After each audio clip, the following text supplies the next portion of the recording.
Chapter 1561. Mosco's face darkened. He could no longer stop Lila Gavik now. Lila Gavik was just too cunning. He had thought that Lila Gavik would fight him head-on. But it turned out that Lila Gavik had no intention of doing so. He had been trying to avoid an all-out war. Now Lila Gavik had one foot in the entrance. But at this moment, a frost arrow shot over. Lila Gavik dodged it with a shadow. But the frost arrow exploded in an instant. The cold air it released turned into an ice wall, blocking the entrance. At that moment, Moscow Pool and Lila Gavik's expressions became very interesting. Moscow had thought that he had lost. Lila Gavik had thought that he had won too. But the result had been reversed. The entrance was sealed in ice. Most importantly, Lila Gavik had no choice but to retreat. This was the center of the farm. The dark elves had already retreated after hearing Lila Gavik's horn. Now, there were only white elves around. Seeing Undine walk out, Lila Gavik's expression became even more interesting. "Hi, Undine, I'm so happy to see you. Fatty, how do you want to die?" Undine asked coldly. If it was just Moscow and Undine, Lila Gavik would not be afraid. Even if he could not win, he could still escape. But now, he definitely did not have to face just Moscow and Undine. "When are you going to divorce that useless man?" Lila Gavik asked with a shy face. "You're still talking nonsense when you're about to die." "I'm babbling nonsense? I know you've been living apart for a year." Lila Gavik smiled. "Oh, I saw your two kids just now. They're called Bao and Bader, right? Where are they now? I accidentally threw them into the entrance of the crypt. By the way, don't worry, I left a mark on them." Now, it was Undine and Moscow's turn to change. "You damn fat pig!" Undine roared angrily. "What an affectionate title!" Lila Gavik seemed to enjoy the affectionate title. "Undine, don't open the ice seal!" Mason looked at Undine. Lila Gavik smiled but said nothing. Mason became even more anxious when he saw Undine's hesitation. "Undine, do you want our plan to fail? And I've told you before, don't bring children to the battlefield!" Mason exclaimed excitedly. Lila Gavik knew her old lover too well. The more impatient Mason was, the more Undine would run in the opposite direction. Undine looked at Lila Gavik and said coldly, "They are your children. If they die in there, I'll make sure you die a horrible death." Lila Gavik's expression became even more interesting. He opened his mouth for a long time, but no sound came out. After saying that, Undine pointed her finger, and the ice wall instantly cracked before collapsing. Instead, Lila Gavik jumped into the entrance to the crypt. Lila Gavik kept slipping down, her mind a mess.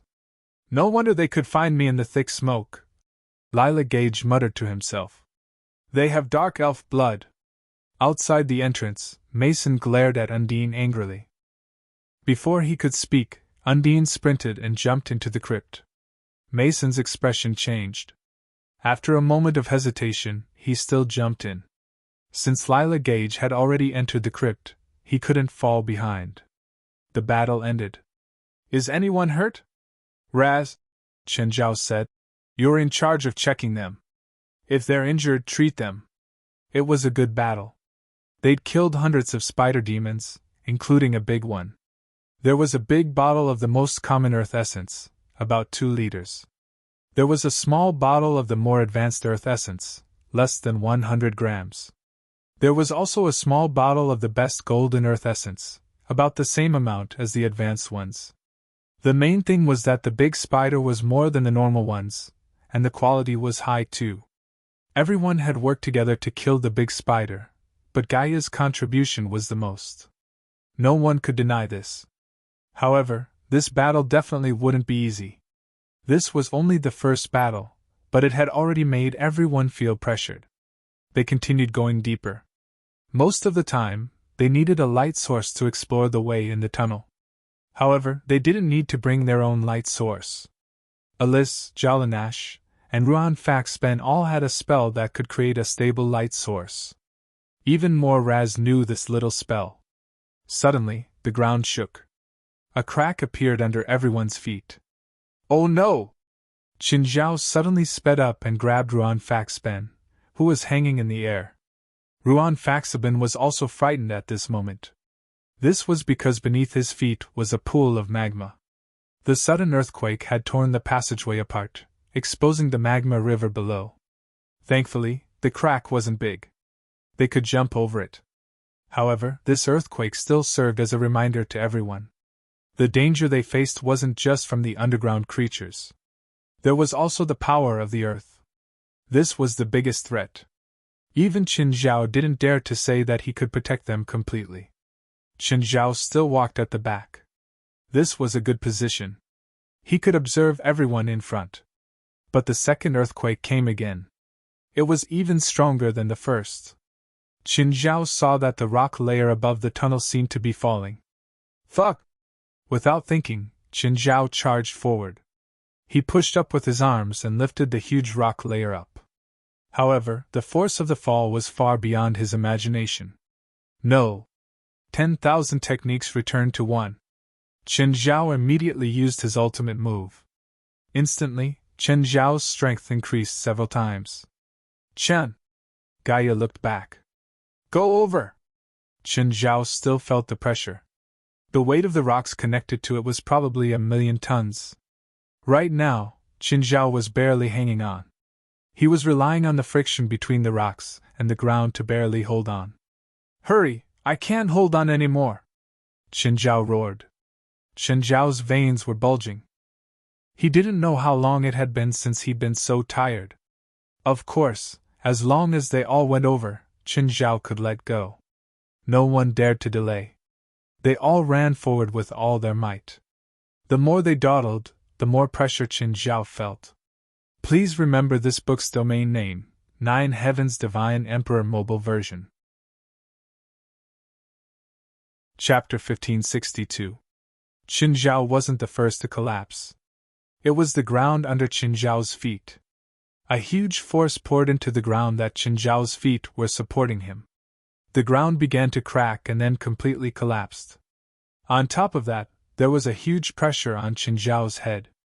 In an instant, Qin Zhao was pressed down. He couldn't leave even if he wanted to. Fortunately, the toughness of his body wasn't enough to crush Qin Zhao. Qin Zhao's body fell into the lava. At the same time, there were rocks as big as small mountains above him. Thankfully, the weight of the rock wasn't completely on Qin Zhao.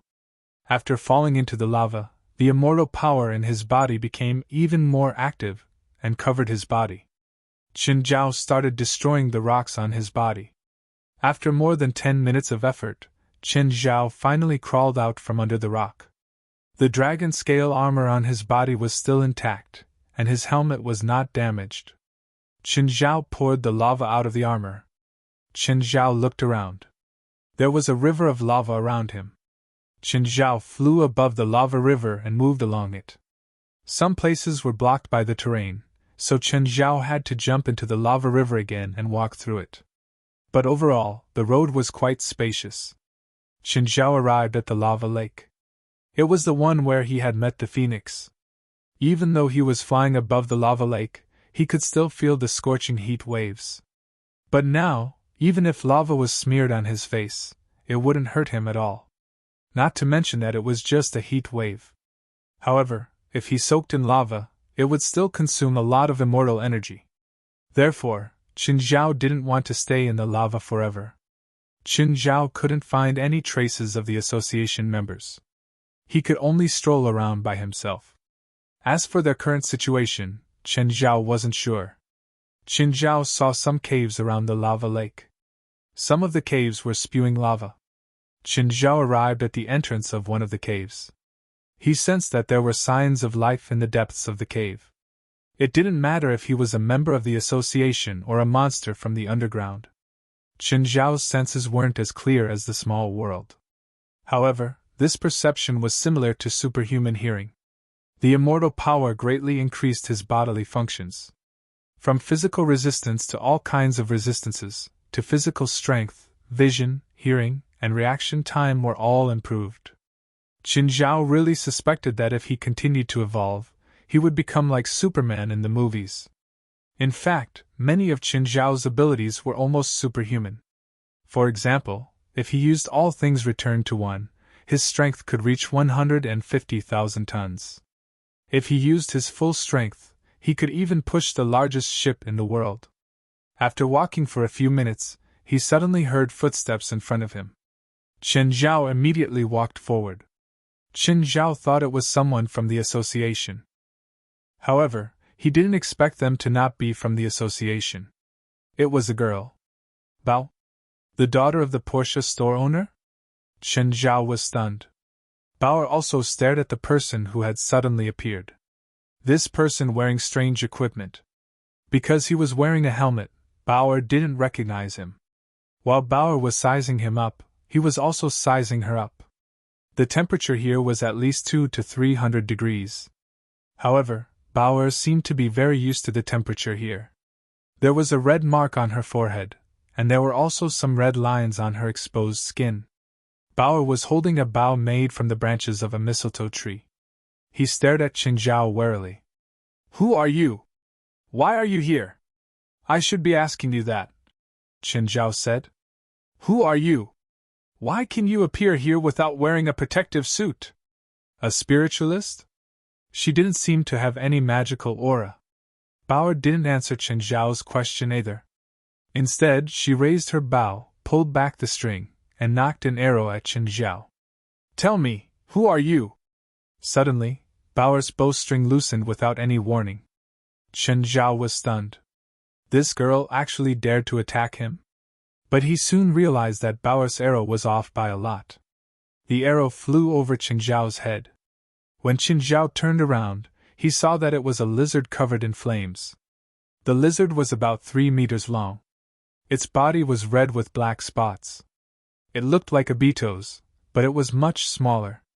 At the moment, a beetos was already 9 meters long in his normal state. If he turned into a fire dragon, he would be around 12 meters long. Qin Zhao didn't think that he wouldn't notice the lizard even with his strong senses. "I saved your life. Can you tell me who you are now?" Did that count as saving his life? Qin Zhao was speechless. Nevertheless, he still opened the visor of his helmet. "Hey! Little girl, we meet again. It's you!" Seeing Qin Zhao's face, Bao immediately raised her bow. "Why are you here? Are you with the Dark Elves too?" "Dark Elves? What the hell? Were they the Night Elves in the city?" "I'm a researcher." "Researcher?" Bauer tilted her head and looked at Qin Zhao. "What do you study?" "Geology." "No wonder." Bauer's knowledge seemed to make her think that it was reasonable for a researcher to appear here. She didn't seem to notice Qin Zhao's armor. It was very abnormal. "What's with your equipment?" "Heat-resistant suit," Qin Zhao said. "Why aren't you afraid of high temperatures?" "Why should I tell you?" Bauer said in annoyance. "You better leave quickly. It's very dangerous here." "I'm not afraid of danger," Qin Zhao said calmly. "Scram! I won't protect you anymore." Bauer pretended to be fierce. Unfortunately, this didn't scare Qin Zhao. "What if I don't leave?" Qin Zhao asked nonchalantly. Bauer raised her bow again and pointed at him. "Then I'll kill you. Are you scared?" "Yes." "Then scram." "I heard that this place is closer to hell. Will I go to hell faster after I die?" Bauer glanced at Qin Zhao. Thinking that he was crazy, she turned and left. On the other hand, Qin Zhao shamelessly followed behind her. Bauer took a few steps and turned around, dissatisfied. "Why are you following me? Is this your home? What did you say?" Bauer raised her bow again. Qin Zhao immediately raised his hands. "I said that I need to go this way to leave. You can't leave the direction you came from? There's a lava lake there." "Then why did you come from there?" "Because I came here first. I saw that it was a dead end, so I turned back." Chapter 1563. Bauer didn't believe him. She walked in the direction Qin Zhao had come from for a few minutes, and indeed saw a huge lava lake. No matter how much she didn't believe him, she could only believe him. After all, even if she possessed a special bloodline, it was impossible for her to cross the magma lake. Bao and Bader's bloodline was very special.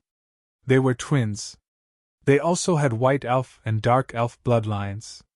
Of course, this also proved that white elves and dark elves were actually the same race. How did humans differentiate between species? Those that could mate and reproduce were the same species. For example, yellow, white, and black people could reproduce together and give birth to the next generation. So, no matter their skin color, they were actually the same species. Humans, monkeys, and chimpanzees couldn't reproduce. They were primates, but they weren't the same species. No matter how much white elves and dark elves looked down on each other and hated each other, it couldn't change this fact. Bao and Bader's mother, Undine, had the ice bloodline, but they'd both awakened the fire bloodline. In this hot environment, they wouldn't be hurt. Instead, they'd become stronger and stronger. So, Bao was still wary of Qin Zhao. But it wasn't because she was afraid of him. It was because this was her home turf. Qin Zhao poked the red pattern on Bao's arm with his finger. The red pattern looked quite beautiful. This was probably why Bao wasn't afraid of the heat. "Don't touch me," Bao said fiercely. "I'll kill you." But no matter how she pretended to be fierce, it was hard to scare people. "Why did you come here?" Qin Zhao asked curiously. "None of your business." Bao glared at him. "Tell me about elves and what's with the dark elves you mentioned just now." "You don't need to know." Bao rejected his question. Just then, 3 fire lizards appeared before them. One of them was bigger than the other 2. It was about 8 meters long and had a muscular body. The fire lizard made Qin Zhao suspect that it might be related to the dragons. But they didn't have horns and Qin Zhao didn't sense any dragon aura from them. Bao was not afraid at all. "You'd better stay away. Otherwise, I won't be able to protect you later." "No, I won't protect you at all," Bao corrected herself. "Your life and death have nothing to do with me anyway." "Who said it doesn't matter? Think about it, I'm a rich man, and I'm a big customer of your father's Porsche store. As long as I'm alive, I can spend more in your father's store. Your father earns more money, and then you can have more pocket money. Am I right?" Bao was stunned for a moment. She seemed to be seriously considering this question. However, before she could wrap her head around it, the 3 fire lizards had already charged over. Bao leaped high into the air. Her jump was at least 4 meters high. Her toes bounced off the rock wall and landed behind the salamander. Then, he pulled the bowstring in his hand to the fullest and released it.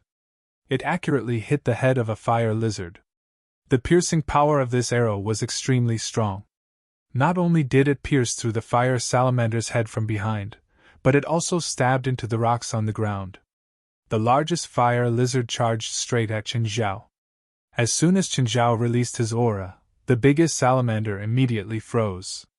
Just then, Bao's help arrived. "Watch out!" Bao yelled. She leaped onto the fire lizard's back, pulled out a dagger from her waist, and stabbed it heavily into the fire lizard's neck. The fire lizard struggled wildly, but Bao was extremely agile. The moment she succeeded, she jumped to the side and shot 2 more arrows, both hitting the 3rd fire lizard. In less than 2 minutes, she had killed all 3 fire lizards. The entire process was smooth and pleasing to the eye. Qin Zhao stepped over the fire lizard's corpse and pulled on Bao's clothes. Her clothes were very loose, and she had a belt made of the same material around her waist. If it were normal clothes, they would probably spontaneously combust in such a hot environment. However, Bao's clothes were still perfectly fine in such a high temperature. "What material are you made of? It's so hot." Bao slapped Qin Zhao's hand away in disgust. "Why are you like this? Don't touch it." Qin Zhao wanted to tear off a piece and study it. However, the material was much tougher than he'd imagined. If Qin Zhao tore it off forcefully, Bao's clothes would probably be torn off. "If you touch me again, I won't go easy on you." Bao looked at Qin Zhao as if he was a pervert. Bao didn't leave immediately. Instead, she started cutting off a piece of fire lizard meat. "Can this be eaten?" "Yes, but its meat is poisonous." Normal people will be poisoned if they eat it. Of course, it's not fatal. Bauer glanced at Qin Zhao. But you don't have a choice now. If you don't want to die here, you better bring some. Qin Zhao pursed his lips. It's poisonous? Forget it then. Qin Zhao didn't reject the meat of magical creatures. However, he'd always been stubborn. Qin Zhao wouldn't eat it even if it was slightly poisonous. Suddenly, Bauer raised her bow and pointed at the tunnel ahead. Who is it? Come out. Bader jumped out from the tunnel ahead. Bauer, it's you. How come you're here too? Bader didn't expect to see Bauer here. Bader, you made it easy for me to find you. Then Bader looked at Qin Zhao. Bauer, who is he? The man who bought a car from Dad's shop last time, Bauer said. Him? How come he's here? He's a geologist. He came here for research and happened to run into him. Bauer, you're kidding, right? I've never heard of a geologist going into the Great Abyss. Bader was only an hour older than Bauer, but he was smarter than her. At least he could tell what was normal and what wasn't. Bader looked at Qin Zhao warily. Who exactly are you? Bauer glanced at Qin Zhao and said, I knew something was wrong with him. He wasn't even afraid of the fire lizard. Looks like I was right. Qin Zhao pursed his lips. This girl really knew how to say things after the fact. Fine, Qin Zhao said in a low voice, pretending to be mysterious. Actually, I'm an underground human. My ancestors and I have always lived underground. This is our home. We occasionally go to the surface and hide among humans. Bauer and Bader were both dazed. Underground humans? Do underground humans really exist in sci-fi? Is there an underground world? Chapter 1564. The two kids really believed Qin Zhao's bullshit. But Qin Zhao couldn't stop complaining. Because the two of them, the so-called elves, did not come out of fantasy stories. It wasn't strange for him to talk about the underground world in science fiction. Qin Zhao didn't plan on letting them believe him at all. But they really believed him. Qin Zhao didn't know if he should call them stupid or naive. Qin Zhao was used to lying. He just said it casually, but they actually believed him. You underground people. This was what they called Qin Zhao now. Are there a lot of underground people? Where's your underground world? Can you take us there? First, tell me about you elves. Why are you here? It's not the dark elves. It's all them. Bauer complained. They want to find the enlightenment water in the cave. Water of enlightenment? What's that? Qin Zhao asked, confused. It's a treasure that can evolve the elven bloodline. Bader immediately reminded her. Bader was usually careless, but his mind was clear. Where's the water of enlightenment? Qin Zhao asked shamelessly. Even though he knew it was their secret, Qin Zhao still wanted to know. Just from the name, one could tell that the water of enlightenment was good stuff. Suddenly, a chill came from behind. Qin Zhao raised his arm and grabbed it. It was an arrow, and not an ordinary one at that. The moment Qin Zhao grabbed it, a bone-chilling coldness exploded from the arrow. Half of Qin Zhao's shoulder was instantly frozen. Qin Zhao turned around and saw Undine walk out from the corner. Mom! Bader and Bauer cried in surprise. Undine's expression was still cold. A cold aura surrounded her. Qin Zhao was surprised. These elves were really good at hiding their auras. As long as they weren't in his small world, he couldn't sense them at all. Undine looked at Qin Zhao coldly. Sir, it's embarrassing to lie to two kids. Qin Zhao grinned. She seemed to have heard what he'd said to the two kids earlier. So are you going to regain face for your children? The ice on Qin Zhao's shoulder suddenly shattered. He stretched his arm. Undine's pupils suddenly shrank. To be honest, she didn't want to have a conflict with him here. Because her attribute was destined to be restrained by the environment here. She had to use half of her strength to resist the heat. And Qin Zhao had hidden his strength very well.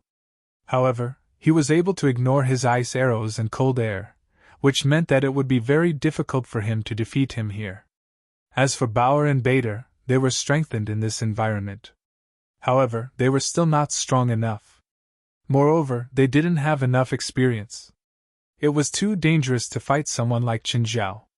Are you an enemy? Of course not, Qin Zhao said. I have nothing to do with you. Of course, I have nothing to do with your enemies either. Bader, Bauer, come here, Undine said. Bader and Bao ran to Undine. They had thought that Undine was going to fight Qin Zhao. But Undine turned around and led them away. However, Qin Zhao shamelessly followed them. Undine raised her bow and pointed at Qin Zhao.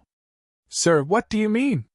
Nothing, I'm just lost, Qin Zhao said matter-of-factly. I have no obligation to lead the way. Undine's tone and attitude were still as unapproachable as before. Unfortunately, Qin Zhao was shameless. No matter what, he was determined to follow Undine. Whether she was willing to lead or not, Qin Zhao wasn't going to leave. Then let's go our separate ways. Somewhat annoyed, Undine shot an arrow at Qin Zhao. Qin Zhao still easily caught the arrow. This time, his entire body was frozen. But in the blink of an eye, the ice on him shattered. Undine was even more annoyed. What exactly do you want? Mom, should we fight him? Bauer and Bader were both warmongers. Especially in this environment. The scorching heat seemed to ignite their fighting spirit and the blood in their bodies. Undine's eyes flickered. She was thinking about the chances of winning if the three of them fought Qin Zhao. But after thinking for a while, she quietly gave up on the idea. Judging from Qin Zhao's current abilities, even if they won, they might not be able to escape unscathed. Whether it was Bauer or Bader, Undine didn't want to see either. Let's go. In the end, Undine decided not to care about Qin Zhao following them. On the other hand, Qin Zhao walked beside Undine as if they were familiar with each other. What abilities do you elves have? Was the ice arrow you shot just now your ability? Qin Zhao was a curious baby. He was always curious about the unknown. I don't feel any magic from you. How do you control the power of the elements? Annoyed, Undine ignored Qin Zhao's question. But Bauer explained to Qin Zhao enthusiastically. We elves are naturally close to the elements, Bauer said. We don't control the elements. We communicate with them. Bao, Undine scolded. Bauer shrunk back and stuck out her tongue. Close to the elements? Communicate with the elements? Qin Zhao was even more curious. Should he catch an elf and study it? Just then, there was a sudden rumble in front of them. Was it an earthquake? Qin Zhao was confused. Undine suddenly jumped up. Bader followed closely behind. After jumping up, Bauer immediately said to Qin Zhao, The surrounding elements tell us that there's lava flowing in our direction. As they spoke, the tumbling red current was already rushing toward them. Qin Zhao immediately jumped up and grabbed the rock wall. At the same time, Qin Zhao felt Undine's gaze. In that instant, Undine seemed to want to attack. But she gave up on the idea in the end. Undine, Bauer, and Bader jumped around on the rock wall as they advanced. Even Qin Zhao couldn't be as precise as them at every landing point. Even if it was a protrusion, they could grasp it fully. However, Qin Zhao was just pretending. He would advance the same way they advanced. Undine had been observing Qin Zhao in secret. She was a bit confused about how Qin Zhao did it. Compared to them, Qin Zhao's movements were rougher. Normally, he would have fallen into the lava long ago. Chapter 1565. The four jumped left and right and finally landed on a platform. There was a tunnel in the rock mass behind the platform. When Qin Zhao landed on the platform, he realized that the tunnel was man-made. The entrance was very spacious, and it looked like a big canyon. The lava river below illuminated the place very brightly. Undine glanced at Qin Zhao. She was very confused by his actions. Qin Zhao's actions had violated the laws of physics many times. Undine could roughly tell that Qin Zhao was an enhancer spiritualist. But there were differences even among enhancers. For example, an elite. More accurately, he was also an enhancer. Qin Zhao was also recalling what Undine and her mother and daughter had done just now. Even though Qin Zhao's physique was much better than theirs, he still couldn't copy their actions. Their actions were all calculated by human kinematics and footholds like computers. Even if Qin Zhao imitated most of the movements and footholds, he was just copying a tiger and a cat. He could learn the surface but not the essence. Of course, this was an ability unique to elves. Qin Zhao wouldn't be discouraged even if he couldn't learn it. What could he do about their racial talents? Suddenly, there was a sound from the tunnel. There was a living thing in the tunnel. Just then, Qin Zhao pulled Bauer violently. Before Bauer could scold Qin Zhao, something flew past where she'd been standing. After missing its target, it flew more than 10 meters away. Then there was a huge sound. It was like the power of a grenade explosion. In the darkness of the tunnel, there was some red light. The red light was probably the eye of some creature. It's the Abyss Nest Maker. Undine's expression was serious. At the same time, she couldn't help but glance at Qin Zhao. Clearly, she was worried that Qin Zhao would hurt her son and daughter. But Qin Zhao's actions just now had won her trust. Help me protect Bader and Bauer. I'll go deal with that Abyss Nest Maker. Go in peace. I'll take care of your daughter. Qin Zhao looked at Undine seriously. Angered, Undine snorted coldly. Don't think I don't know what you mean in the East. Actually, I didn't mean anything else. Don't think too highly of yourself. Just then, the Abyss Nest Maker crawled out of the tunnel. It was a creature that looked like a spider. Of course, it was 10,000 times bigger than a spider. It was about 5 meters tall and had 6 furry limbs. However, from its head to its tail, it was covered with red eyes. Let's just call them eyes, and there were probably hundreds of them. It had a round and bulging belly, a raised tail, and there was even a hole at the end of it. Its mouth opened like a flower petal. So ugly!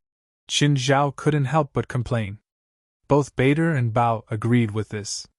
Undine's expression was somewhat solemn as she raised her wooden bow. But before she could fire an arrow, the Abyss Nest Builder swung its tail, and a red orb shot at her. Bang!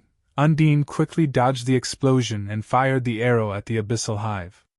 The arrow was about to hit the Abyssal Nest Builder. However, the Abyssal Nest Builder opened its mouth and spat out lava, which hit the arrow squarely. Undine cursed inwardly. Damn it! The Abyssal Nest Dwellers were the most troublesome underground creatures for the elves.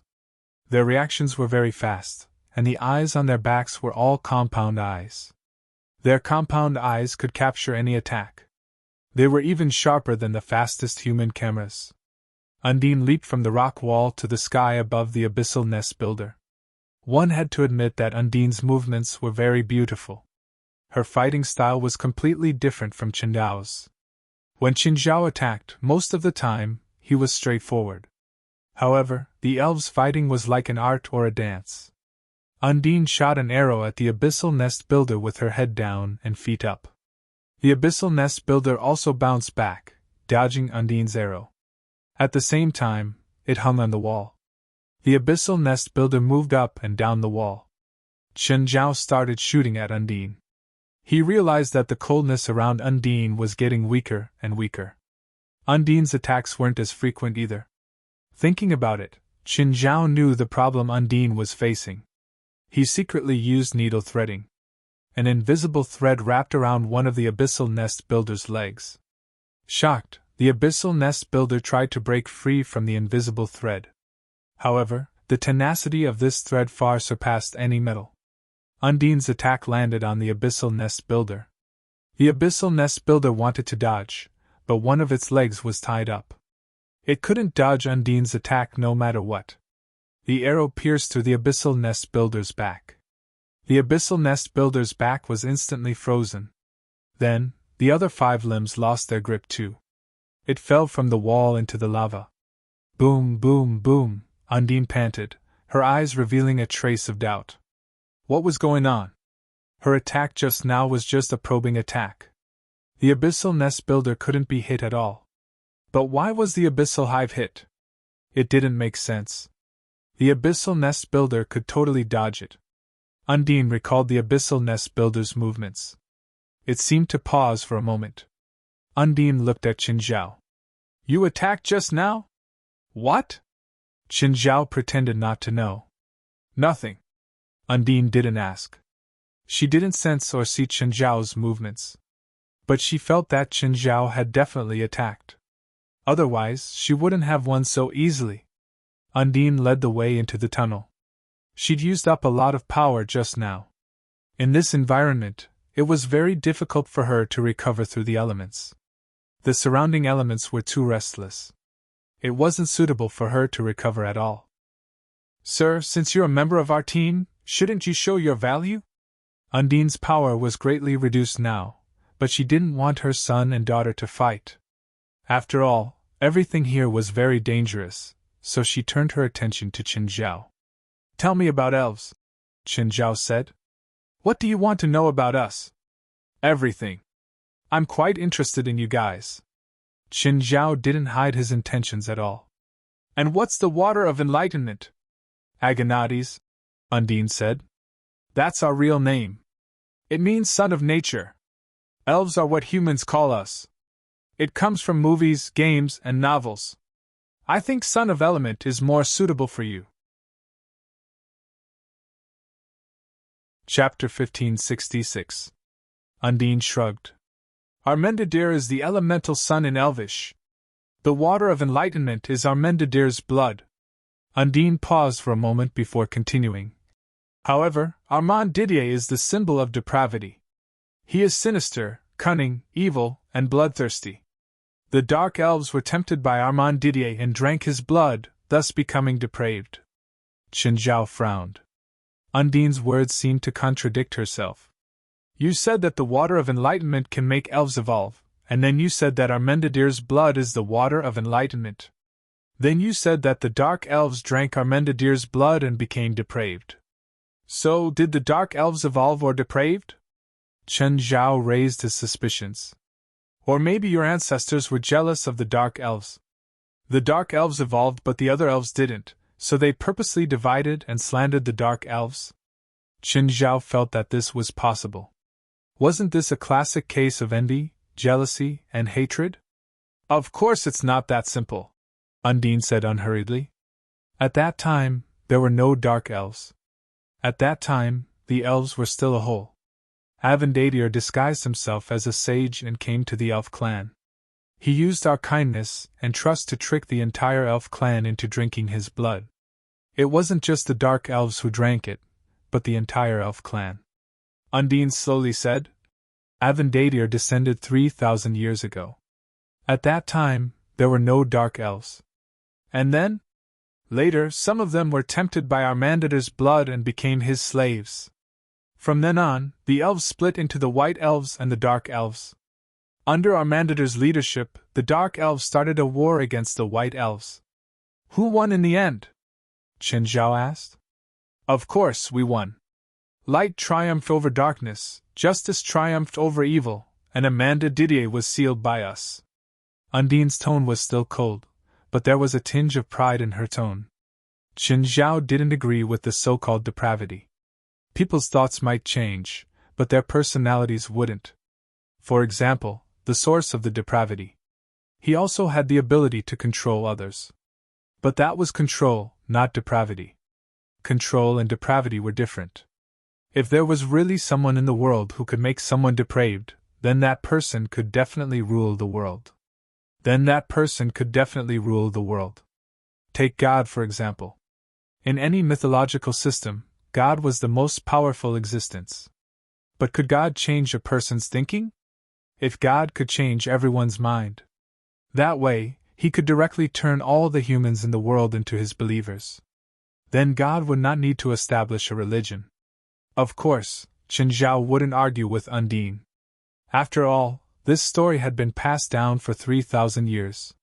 It was clearly impossible for Qin Zhao to overturn 3,000 years of history with his own knowledge. So this is where Armand Didier was sealed? Yes, the ancestor of the white elves sealed Armand Didier here. The dark elves want to release Armandadir? The dark elves aren't stupid. If they release Amanda, they will only become his slaves again. The dark elves only want Amanda's blood, which is the water of enlightenment. I told you, I just want the water of enlightenment. I have no intention of releasing Amanda dear. Lila Gavik said angrily. Do you think I'll believe you? Moscow Pool stared coldly at Lila Gavik. His eyes were filled with distrust and hatred. He knew Lila Gavik too well, a cunning old fox. Just like his master, Amanda dear, they were both sinister and dangerous.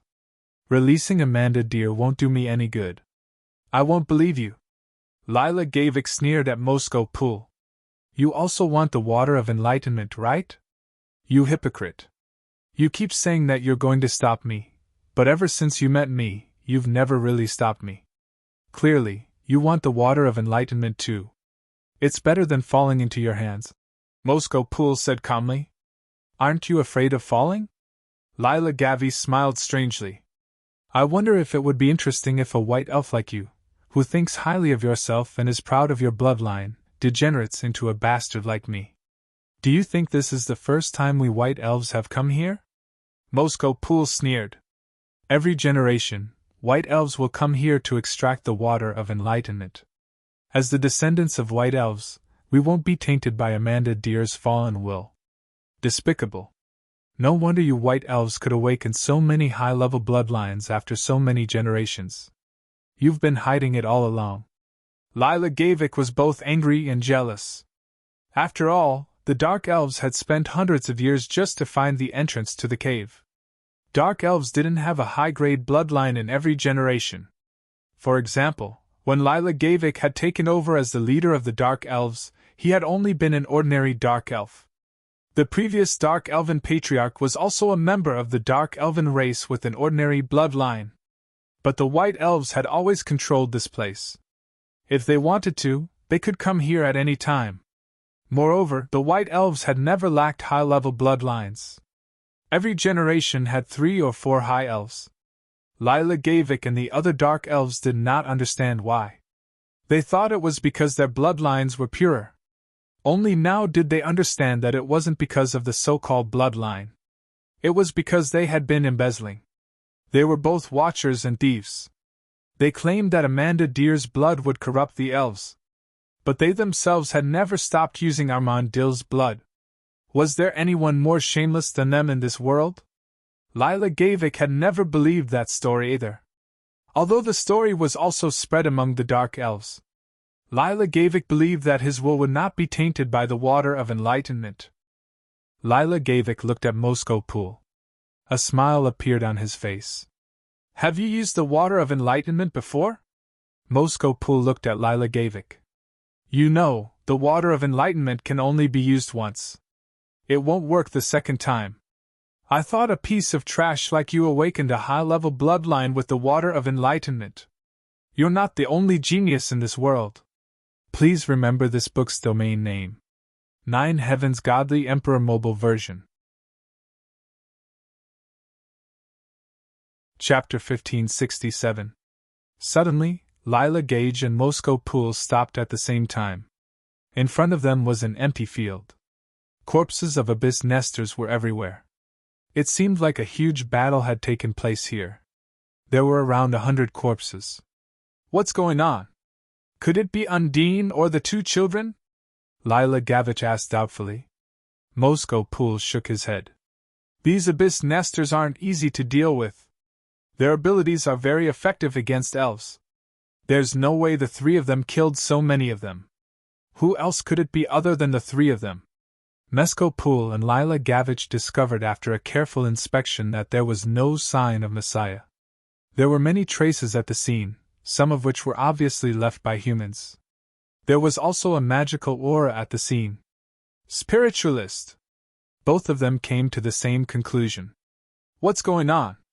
Why is there a spiritualist here? Other than your own people, why did you let outsiders in? No, why would I let outsiders in? Moscow Pool stared at Lila Gage. Then why are there outsiders here? Aren't you an outsider? When Lila Gavik heard what Moscow said, he was so angry that he almost started a fight with him. Still, Lila Gavik endured it. Don't you have any clues? No, I don't even know how they got here. Really? Lila Gavik didn't trust Moscow Prior at all. I don't have to explain anything to you. There are quite a lot of them. They should have left in this direction. Lila Gage kept staring at Moscow Pool, paying attention to his expression. Moscow Pool hesitated for a while. Let's go and take a look, he said. Are they here for the Water of Enlightenment too? Lila Gavich asked in a probing manner. Moscow's expression changed slightly. Lila Gavik asked again. Is Armendator's seal in that direction? Mason didn't say anything else and headed straight in that direction. Gaia, will something happen to the president? No, we're all fine. Do you think Chen is worse than you? Although these words were hurtful, it was the truth. All of them combined weren't Chen Zhao's match. Suddenly, everyone stopped in their tracks. A lava river was blocking their way. On the opposite side of the lava river, there were two closed stone doors. That's right. It was a man-made stone door. Why is there a stone door? Could this be the treasure the guild leader mentioned? But how do we cross this river? Not everyone could fly, and not everyone could jump over a lava river that was more than 20 meters wide. Gaia thought for a moment and said, I'll drive you there. With that, Gaia transformed into a fire dragon and carried half of them over. Then, they would turn around and pick up the other half. Everyone stood in front of the two stone doors. The stone gate was very big, about 50 meters tall. It was also very beautiful. There were many cryptic patterns carved on the stone door. This kind of craftsmanship was a huge amount of work even in modern times. Ruan Faxben said with a regretful expression. Unfortunately, the chairman isn't here. Otherwise, he could bring all these statues back. What a pity! These statues were all 5 meters tall and had different postures. They weighed at least a few tons. Even Gaia couldn't carry them around all the time. Ruan Faxi had been studying the statues for a while, unwilling to leave at all. Ruan, how long are you going to stay here? Under Gaia's suppression, the sculpture soon melted completely. Whoosh! More, did you erase the words under the statue? Ruan Faxaben asked in an interrogative tone. Moore knew that he was in trouble. Not only did he almost die under the statue's sword, but he also caused an elite to lose an arm. He even caused an elite to lose an arm. Moore opened his mouth and then lowered his head silently. He didn't say anything else. Okay, now's not the time to blame. Raz, can you reattach Angelite's arm? Moore Raz shook his head. Angelite's wound has magic damage on it. Moore Raz also blamed herself. As a support, she should have protected her teammates at all times. But it had happened so suddenly that she couldn't react in time. This made her very depressed. Maybe the president has a way. Gaia nodded. She knew that now was definitely not the time to blame. Chen Zhao wasn't here, so she had to calm the team down. Okay, let's continue, Gaia said. An elite, I'll carry you. An elite shook his head. The wound was still painful, but with more Raz's help, he could barely hold on. No need. I can walk myself. Gaia was the absolute main force in the team now. If Gaia carried him, her combat ability would be greatly reduced. Don't worry, Gaia said. Shen will find a way to heal your broken arm.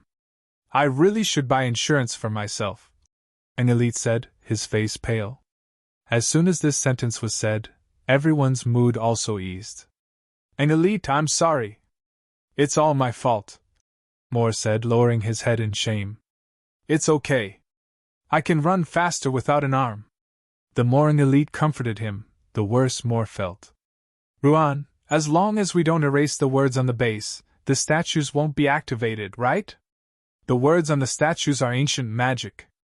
They mean to stop. If you erase the words, they'll definitely be activated. Unless they're completely destroyed, they'll keep attacking the surrounding creatures. Apart from erasing the words, there's another set of rules. As long as the conditions are met, the statues will also be activated. What conditions? I don't know, Ruan said. It depends on how the owner of the statue said it. In other words, we have to be careful at all times. We don't know when the statues will be activated? Yes. Then, everyone passed through the tunnel. They found that both sides of the tunnel were filled with statues. There were at least hundreds of statues along the way. It was like an army. This also made everyone's hearts jump. No one knew whether or not these saint carvings would suddenly awaken. One statue was already so difficult to deal with. If all the statues woke up at the same time, they would die for sure. Even Gaia, who had always been bold, felt her heart pounding. After walking for more than 10 minutes, they finally reached the end of the tunnel. Then, their eyes lit up. An incomparably spacious field appeared in front of them. The field was at least 3 square kilometers. In the center was a circular field. Magma flowed around the field. Further away, there were rock pillars of different heights. It's so big. Please remember this book's domain name. 9 Heavens Divine Emperor Mobile Version. Chapter 1569. The sports field was surrounded by saint carvings. At the other end of the field was a mountain wall. There was a stone sculpture of a ferocious-looking dragon head on the wall. The dragon's neck extended to the center of the field like an arch bridge. Below the dragon head was a trough. Water flowed from the dragon's mouth and filled the trough in the middle. This water is so sweet. Jalanash took a sip. At this moment, everyone felt a little thirsty. Although they were protected by armor or magic dragon scales, they still felt the heat. Don't drink it yet. Let me see if it's drinkable. Ruan Faxpen stepped forward and filled a bottle with some water. Then he took out some magic powder and sprinkled it into the bottle. The water in the bottle began to boil. Ruan Faxpen was chanting a magic spell. The water in the bottle calmed down again. It should be fine, Ruan Faxpen said. What spell is this? What does it do? This is pure true spirit spell. If the food or water is harmful to the human body, there will be a warning, Ruan Faxpen said. Ruan Faxpen said, since there's no warning, it should be harmless to humans. But just then, Jalanash, who had just taken a sip of water, began to tremble all over. Jalanash, what's wrong? More Raz realized that something was wrong with Jalanash. Jalanash's body trembled even more violently. Her eyes seemed to be covered in a layer of ink. I feel like... Jalanash's head drooped before she could finish her sentence. More Raz saw Jalanash's strangeness and hurried over to support her. Ruan, didn't you say that the water was fine? What's going on? Gaia asked angrily. I don't know either. Ruan Faxpen was speechless too. He didn't understand why the pure true spirit spell failed either. Suddenly, Jalanash raised her head. Her face was covered in black lines. By now, everyone had realized that something had happened to Jalanash. Jalanash suddenly reached out and grabbed More Raz. Jalanash, let go! More Raz cried out in pain. Gaia immediately rushed forward, grabbed Jalanash's arm, and forcefully pulled More Raz away. But Jalanash aimed her palm at Gaia's chest. Bang! Gaia was sent flying more than 10 meters away. No one expected Jalanash to be so heavy-handed on Gaia. Gaia stood up, her chest a bloody mess. Gaia spat out a mouthful of blood. Her face was extremely pale. Everyone's hair stood on end as they looked at Jalanash warily. At this time, Jalanash flew into the air and landed on the dragon's head. None of them noticed that there was a magic array on top of the dragon's head. Jalanash released black flames from her palms towards the magic circle. When the black flames landed on the magic array, they didn't explode. Instead, they were absorbed by the magic array. Suddenly, one of the saint carvings around him became familiar. Oh no, the saint carving statue, wait, the statues aren't coming for us. Ruan Faxi realized that the statue actually passed through the crowd and jumped up when it got close to Jalanash, who was at the head of the dragon. Looking at the statue, Jalanash raised one hand and spat out black flames at the statue. Bang! The statue instantly shattered in the air. Everyone sucked in a breath of cold air. Was Jalanash that powerful? Why didn't she use it just now? After the statue shattered in the air, it didn't recover. Jalanash continued with her work. What's Jalanash doing? I don't know. I feel like something bad is about to happen. Should we stop her? Stop? How? Jalanash doesn't even recognize us now. Even if we defeat her, what then? Kill her? Everyone's expression was grim. At this time, 2 more holy statues awakened. These 2 statues were just like the first one. They ignored everyone and attacked Jalanash directly. Jalanash still only used one hand. The remnants of the 2 statues fell to the ground. Jalanash, what's wrong with you? Wake up, Giselle called anxiously. She looks like she's being controlled by something, Gaia said with a serious expression. Purify! Raz cast a purification spell on Jalanash. But Jalanash didn't react. Instead, she raised her hand and released a black flame at Raz. Watch out! An elite, who had lost his arm, hurriedly grabbed Raz and escaped before the black flames reached them. Jalanash, how did you become like this? Wake up. She's being controlled. Suddenly, a voice came from behind. Everyone turned around abruptly, and saw 2 strangers standing behind them. One was tall and skinny, the other a fat man with a big belly. Who are you? I should be the one asking you this. Who are you people? Why did you barge in here? Mason stared at the crowd coldly. I think it's best if you kill her now instead of arguing here. Otherwise, we'll all die. Lila Gavich looked at Jalanash's back, his eyes filled with worry. We won't kill our companions. Companions? She's no longer your companion, Lila Gavich said meaningfully. Lila Gavich said meaningfully. She has now become Amanda Didier's puppet. Armand Didier? The legendary son of Element? Alice asked. Alice, do you know what's going on? No. Alice shook her head. Alice shook her head. I only know of Amanda Didier, the legendary son of Element.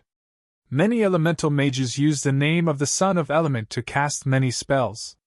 At this time, 4 more statues awakened. Just like before, their target was Jalanash. Everyone looked at Lila Gavik and Moscow Pool. Sirs, you'd better tell us what's going on. As you can see, the dragon head is the son of Elemental Armand Didier. He has been sealed here for 3,000 years, Moscow said. What about you? Who are you? The protector of this place, Mason said. At the same time, he's also a burglar, Lila Gavik added. Chapter 1570. While they were talking, another 8 statues woke up. Gaia looked at Jalanash and turned around. Is there any way to wake her up other than killing her? No. Not just her. Her descendants will be cursed by Armand Didier as well. Moscow Pool pointed at Lila Gavik. Just like this bastard. Lila Gavich glanced at Moscow. You better not challenge my bottom line now. Wah! Gaia spat out another mouthful of blood. Raz hurried over to heal Gaia. By then, Jalanash had already dealt with the 8 statues. Then, the 16 statues woke up. This time, Jalanash wouldn't be able to deal with them so easily. With one hand, Jalanash continued to charge the magic circle on the dragon's head as she fought back against the statues. Klaus, do you have tranquilizer bullets? Yes. Take Jalanash down, Gaia said. Klaus took out the tranquilizer gun and its bullets. From dozens of meters away, he aimed at Jalanash. Whoosh! However, when the tranquilizer bullet was less than a meter away from Jalanash, it suddenly stopped in the air. Jalanash looked at everyone, her expression becoming even more ferocious. She spread her arms, releasing a terrifying wave of air from her body. The shockwave abruptly spread out like water ripples in all directions. *T. Raz hurriedly cast an AoE holy barrier. When the wave reached everyone, they felt that the barrier was about to shatter. Raz cast another holy barrier on them. And another one. After 3 buffs, they finally managed to hold on. However, the wave didn't stop. It continued to spread to the edge. The surrounding saint carvings were all affected by the shockwave. The moment they were touched by the wave, they all disintegrated. However, Jalanash seemed to be much weaker after using her ultimate move. Jalanash fell from the dragon's head and landed in the middle of the sink. "We can't let her replenish her power. We have to stop her," Moscow said. With that, Mason swung his arms at Jalanash, throwing 2 daggers at her. The water trough beneath Jalanash's feet kept sending energy into her body. As for the 2 daggers flying towards her, she completely ignored them. Just like before, there seemed to be an invisible shield around Jalanash. "Lila Gavich, are you going to stand aside and watch?" Moscow Pool scolded. Lila Gage hesitated for a moment, then finally decided to act. Lila Gage walked towards Jalanash. Jocelyn Nash raised her hand and pointed it at Lila Gage. But in the next moment, she hesitated. After a while, Jalanash put down her palm. When Lila Gavich was 2 meters away from Jalanash, she stopped. Jalanash suddenly sensed Lila Gavich's hostility. In an instant, Jalanash attacked Lila Gavich. Black flames burst out of Jalanash's palm. Lila Gage immediately hid in the shadows, grabbing towards Jalanash at the same time. But the moment Lila Gavich grabbed Jalanash's wrist, he felt a sharp burning pain in his palm. Lila Gage hurriedly stepped back, clutching her wrist in pain. Jalanash grabbed in the air from 3 to 4 meters away. Lila Gage immediately sensed danger. An extremely dark power surged towards her from all directions. Lila Gage's scalp was about to explode. Shadow! Luckily, shadow could be used. The hand of darkness missed. Lila Gavich turned and ran. By then, the water trough beneath Jalanash's feet had already dried up. Jalanash's aura became even more terrifying. She returned to the dragon's head and continued to charge the magic circle. Rumble! The ground started shaking slightly. "We can't let this go on, we have to stop her!" Moscow Pool yelled. "If Amanda breaks free from the seal, all of us will die." Moscow Pool looked at Gaia and the others. "What about you?" Gaia's expression darkened. "You don't have to do it, I'll do it." "Gaia, your injuries haven't healed yet," Moraz said. "It's okay, your magic has helped me recover a lot." "That's not healing, it's just suppressing my injuries." "It's okay." Gaia shook her head. Then, she took a few steps forward. Roar! In an instant, Gaia turned into a 20-meter-long fire dragon. Lila Gage and Moscow Pool stared at Gaia, dumbfounded, their faces filled with disbelief. Jalanash looked at Gaia and raised her arm to aim at her. Whoosh! Black flames shot towards Gaia again. Gaia rose into the air, dodging the black flames. However, Gaia had no choice but to avoid the black flames. At the same time, he aimed at Jalanash and spat out a mouthful of dragon breath. The dragon breath landed in front of Jalanash. Although it didn't hurt her, she took a few steps back. Jalanash had to stop charging the magic circle as well. "That's amazing!" Lila Gavich and Moscow Pool looked at each other. Jalanash's expression was completely twisted. This time, she changed her tactic. She raised her arms high, and a black sphere appeared above her head. The black sphere suddenly exploded, turning into countless small balls that shot in all directions. Boom, boom, boom. After the small black balls spread to the surrounding space, they exploded again. Gaia was too big and couldn't avoid all the black balls. In an instant, black flames erupted from Gaia's body. Gaia let out a dragon roar and landed heavily on the ground. But then, Gaia stood up again. Whoosh, whoosh, suddenly, a figure appeared behind Jalanash. An elite had appeared there at some point. But the moment an elite got close to Jalanash, he was blocked by an invisible barrier around her. An elite instantly fled from that spot. Jalanash's eyes were pitch black and emotionless.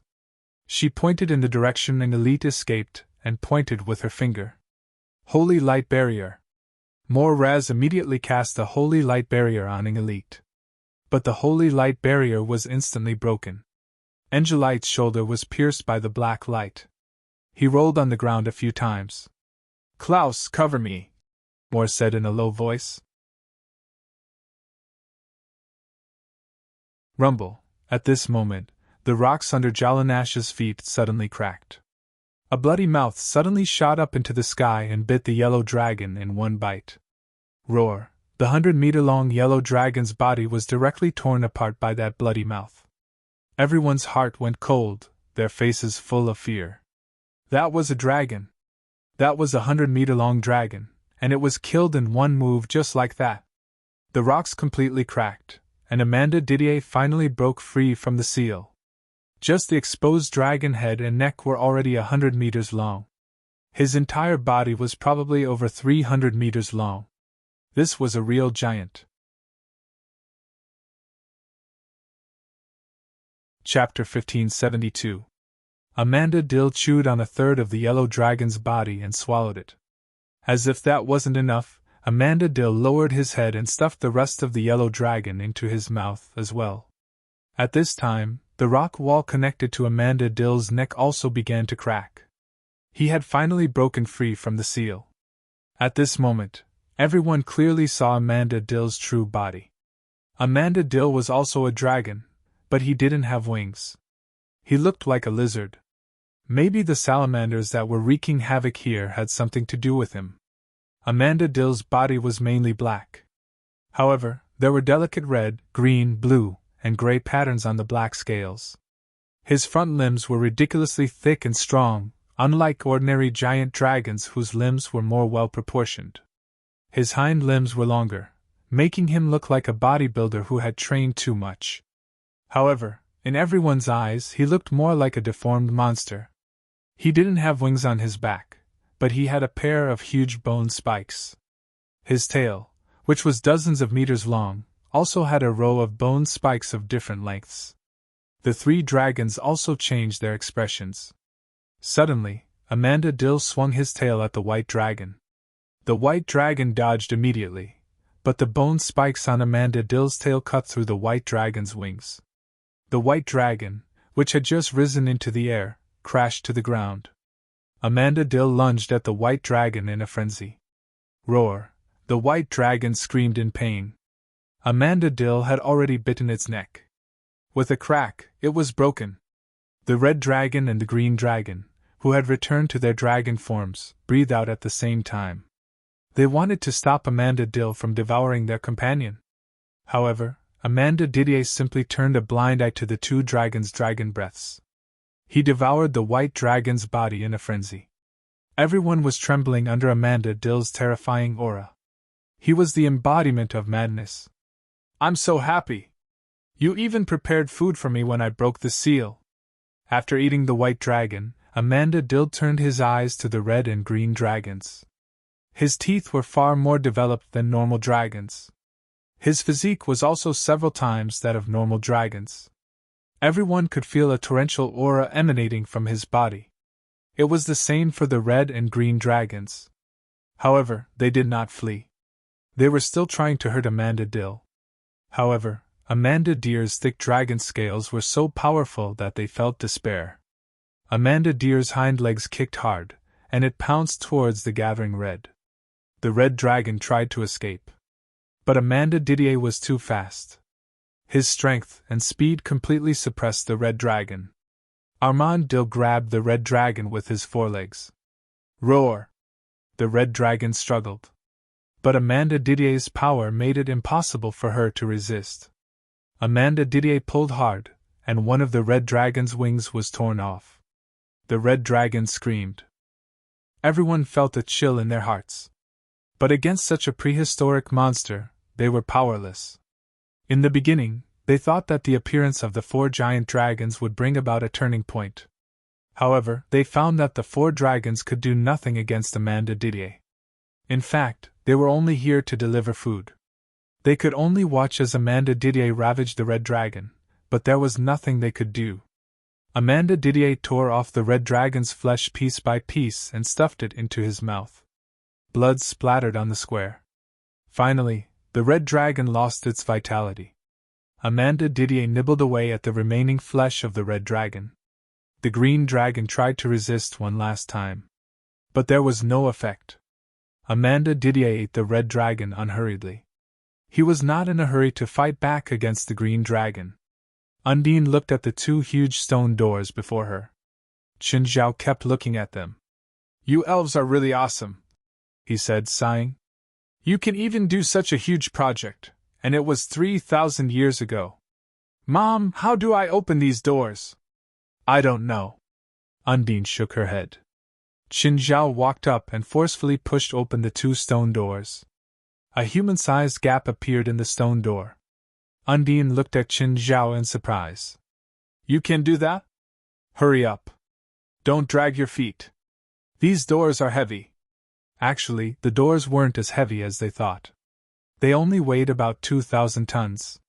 This weight was quite light for Qin Zhao. Undine bade her and Bao hurriedly passed through the doors. Only then did Qin Zhao rush in before the doors closed. Rumble! Just then, there was a huge sound in front of them. The passageway behind the stone door trembled, and the gravel above them fell continuously. "Hurry up," Undine said. "The tunnel looks like it's going to collapse." The four of them scampered forward. However, when they ran through the passageway, they saw an unbelievably large beast devouring a green dragon. "Wow! Did I miss something?" Qin Zhao exclaimed. Everyone looked at Qin Zhao. When the members of the association saw Qin Zhao, they couldn't help but heave a sigh of relief. Amanda Didier glanced at Qin Zhao's group. "A few more are here to die. My servants, go kill them. A few more have come to die. My servants, go and kill them." He clearly wasn't interested in these humans. They weren't even enough for him. Qin Zhao looked at Jalanash, who was floating in the air. Qin Zhao looked at Jalanash, who was floating in the air. "Air? Can someone explain to me if that's Jalanash?" "President, Jalanash is being controlled," Ruan Faxben said. Qin Zhao took off his helmet and waved at Jalanash. "Jalanash, it's me. Do you recognize me?" Lila Gavik and Moscow Pearl looked at him in surprise. How could it be him? Were these people his subordinates? Just then, Jalanash raised her arms and pointed at him. "Watch out!" Lila Gavik shouted. They had suffered at Jalanash's hands. They knew exactly how scary Jolene Nash was. Black flames shot toward Qin Zhao. Qin Zhao raised his hand and the black flames charged at him. The power of this flame seemed to be very ordinary, not even as hot as the magma. However, these black flames seemed to have some sort of corrosive power. Unfortunately, it was also of little threat to Qin Zhao. Everyone realized that Jalanash's ultimate move didn't seem to work on Qin Zhao. "Jalanash, if you do this again, I'll spank you." Jalanash's black flames suddenly paused. Her face finally showed some expression. However, she seemed to be in great pain. The next moment, her painful expression disappeared. She was just as expressionless as before. Please remember this book's domain name, 9 Heavens Godly Emperor Mobile Version. Chapter 1573. Lila Gavik and Moscow Pool were speechless. Spank her? You'd have to be able to do that. "President, it's useless. Jalanash doesn't seem to have her own consciousness. Think of something," Moraz said. Qin Zhao was in a difficult position. He definitely couldn't kill Jalanash. Not in this lifetime. "Do you have any way to make my subordinates wake up?" Qin Zhao asked. He. Human, kill me and she'll wake up." Amanda Didier had already eaten the last of the green dragons. "I see." Qin Zhao touched his chin. "Then I'll kill you." Everyone thought that Qin Zhao was crazy. Even the members of the association didn't have much confidence in Qin Zhao now. They'd seen with their own eyes how terrifying and crazy Amanda Didier was. The 4 dragons were like little pets in front of him. "Before that, you'll have to defeat my slave first," Armandier said in a mocking tone. Qin Zhao looked at Jalanash and threaded the needle. The invisible thread wrapped around Jalanash's body. Jalanash instantly fell from the sky and was dragged in front of Qin Zhao. Everyone was stunned. How did Qin Zhao do it? Qin Zhao didn't even move. How did he catch Jalanash? Lila Gavik and Moscow Pryor were both shocked and bewildered. After all, they had been beaten up badly by Jalanash before. But Qin Zhao had caught Jalanash so easily. Were they cheating? Both of them were very disappointed. If Qin Zhao could find something, Amanda Didier wouldn't have broken the seal. Now that Amanda Didier had broken free from the seal, it was too late. Surprise flashed in Undine's eyes. She thought back to the abyss nest makers she'd encountered before. The abyssal nest maker's movements seemed to be restrained by an invisible force. It seemed that Qin Zhao had really helped him in secret that time. Qin Zhao used the invisible thread to lift Jalanash before him and patted her face. Jalanash, wake up. President, it's useless. Jalanash can't wake up, an elite said. An elite, your shoulder? Was it done by this ugly guy? Qin Zhao's anger was full. He looked up at Amanda Didier. Very well, you've angered me. Very imposing, but... Amanda Didier's huge claws slapped Qin Zhao's head. But it's nothing before me. Rumble. Everyone's expression froze. Was it over? Just like that? Hearing Qin Zhao's confident tone, they had thought that Qin Zhao had some ability. In the end, he was slapped to death by Armand Didier? Roar! Suddenly, Amanda Didier let out a strange cry and quickly retreated. His left forearm was bloody. Qin Zhao was hugging a thick pillar. The black pillar was Armand Dill's toe. Qin Zhao threw the claw into the dark lava. Qin Zhao instinctively liked it. Just like when he encountered Mikadas and his army of dead fetus monsters. Everyone stared at Qin Zhao, dumbfounded. Their expressions were completely frozen. Did Qin Zhao pull off Amanda Dill's toe? How was that possible? Chapter 1574. The first punch landed on Amanda Didier's chin. Dragon blood spurted out of Amanda Didier's mouth. Before he could react, an even more brutal attack was already upon him. Everyone was watching, and the shock in their hearts could not be any greater. Qin Zhao's every punch tore through a piece of flesh. His fists were also so fast that no one could see them clearly. Bang! The bone spur on Amanda Didier's back that looked like a triangular blade had already shattered under Qin Zhao's attacks. Qin Zhao dashed over and broke the bone spur with one punch. Then he grabbed it and pressed it down. Amanda Didier's body was pierced by his own bone spur. Roar! The sky fell and the ground cracked. Amanda Didier's roar caused the ground to shake. Amanda Didier slapped his claws at Qin Zhao. Qin Zhao turned around and punched. Amanda Didier's claws shattered. Qin Zhao jumped onto Amanda Didier's head. Grabbing two protruding horns, he pressed his body down. Amanda Didier's huge head smashed onto the ground. Everyone stayed far away from him. The shockwaves from the battle between the two could kill them. Qin Zhao started smashing down on Amanda Didier's head. Roar! Stop! Stop! I'll dispel! I said I'd smash your head, so I'll do it! Qin Zhao's tone was fierce. Bang! Qin Zhao punched down and Amanda Didier's head smashed onto the ground again. Blood spurted out of his mouth, nose, and eyes. The shockwaves spread in all directions. The power of this punch was more than a few 100,000 tons. It was easy to imagine how great the impact was. The original circular plaza had already been completely destroyed. Qin Zhao's dark lava couldn't devour Amanda Didier's body completely. His body was simply too huge. So, Qin Zhao planned to dismember him. Amanda Didier's life force was too tenacious. Qin Zhao broke his neck, but he wasn't dead yet. Whoosh! Ruan Faxi was resisting the waves of attacks that were whistling towards him.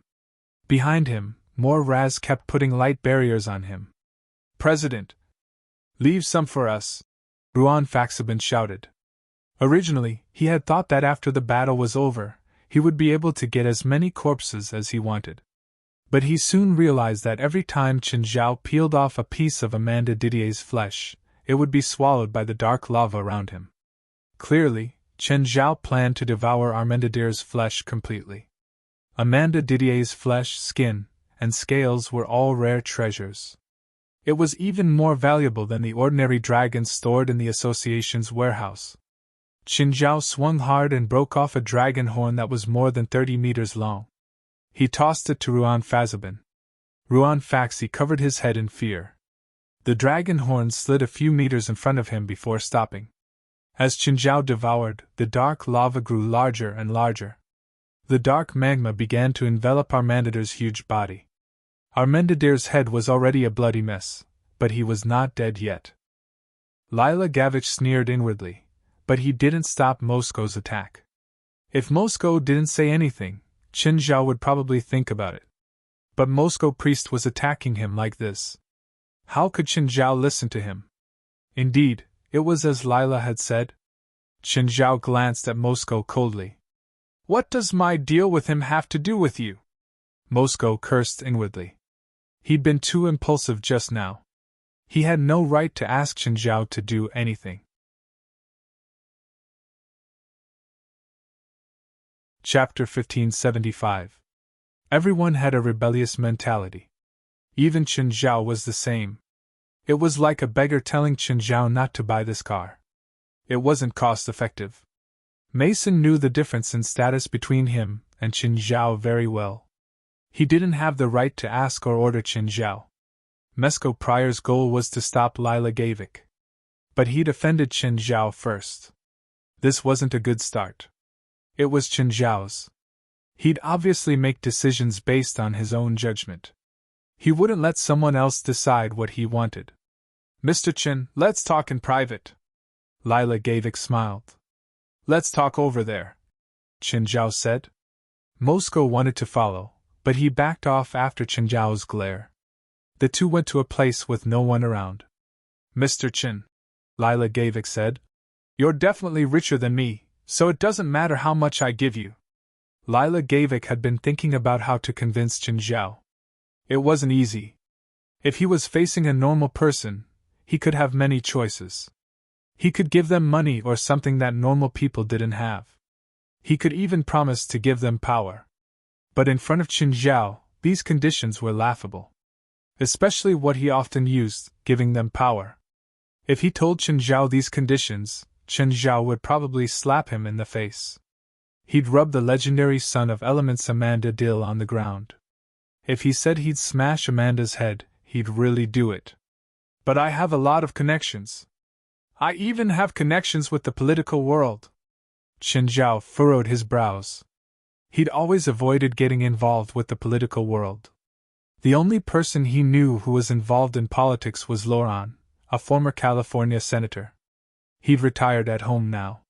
This was because he had always been distrustful of the government. It wasn't because he was in a foreign country. It was the same even in China. Politics were dirty. Who knew when they'd be sold out by the politicians? I don't know what use this has for me, Qin Zhao said calmly. To be honest, Qin Zhao's current influence wasn't much weaker than a politician's. He could even use his capital to threaten a politician. Lila Gavich smiled. Political connections were just one of his bargaining chips.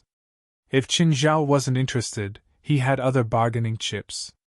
He also understood Qin Zhao's resistance and distrust towards politicians and the government. In fact, it was the same for Lila Gavich. After all, to a certain extent, they were all aliens.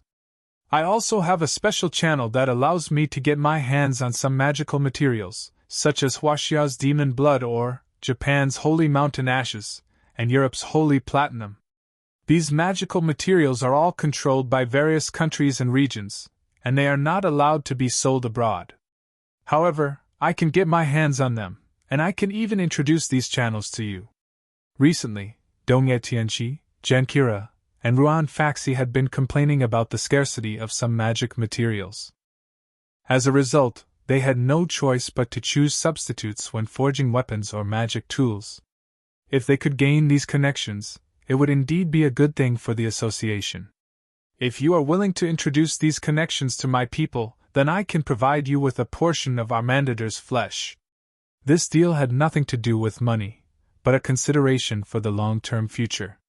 Truth be told, the supernatural society's connections had always been limited to the government. Only West had any contact with the government. He had always lacked connections in other fields.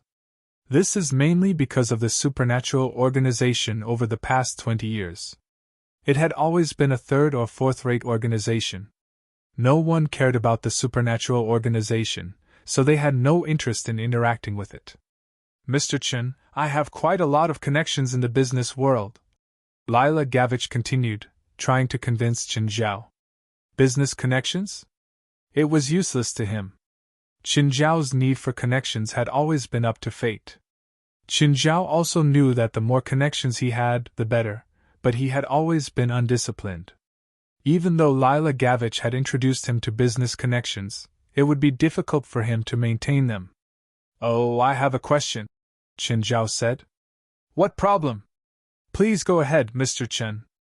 Isn't that Amanda Didier known as the Son of Elements? But I didn't sense any other elemental magic other than the power of darkness in his body. He's the son of an elemental lord, so of course he's called an elemental son.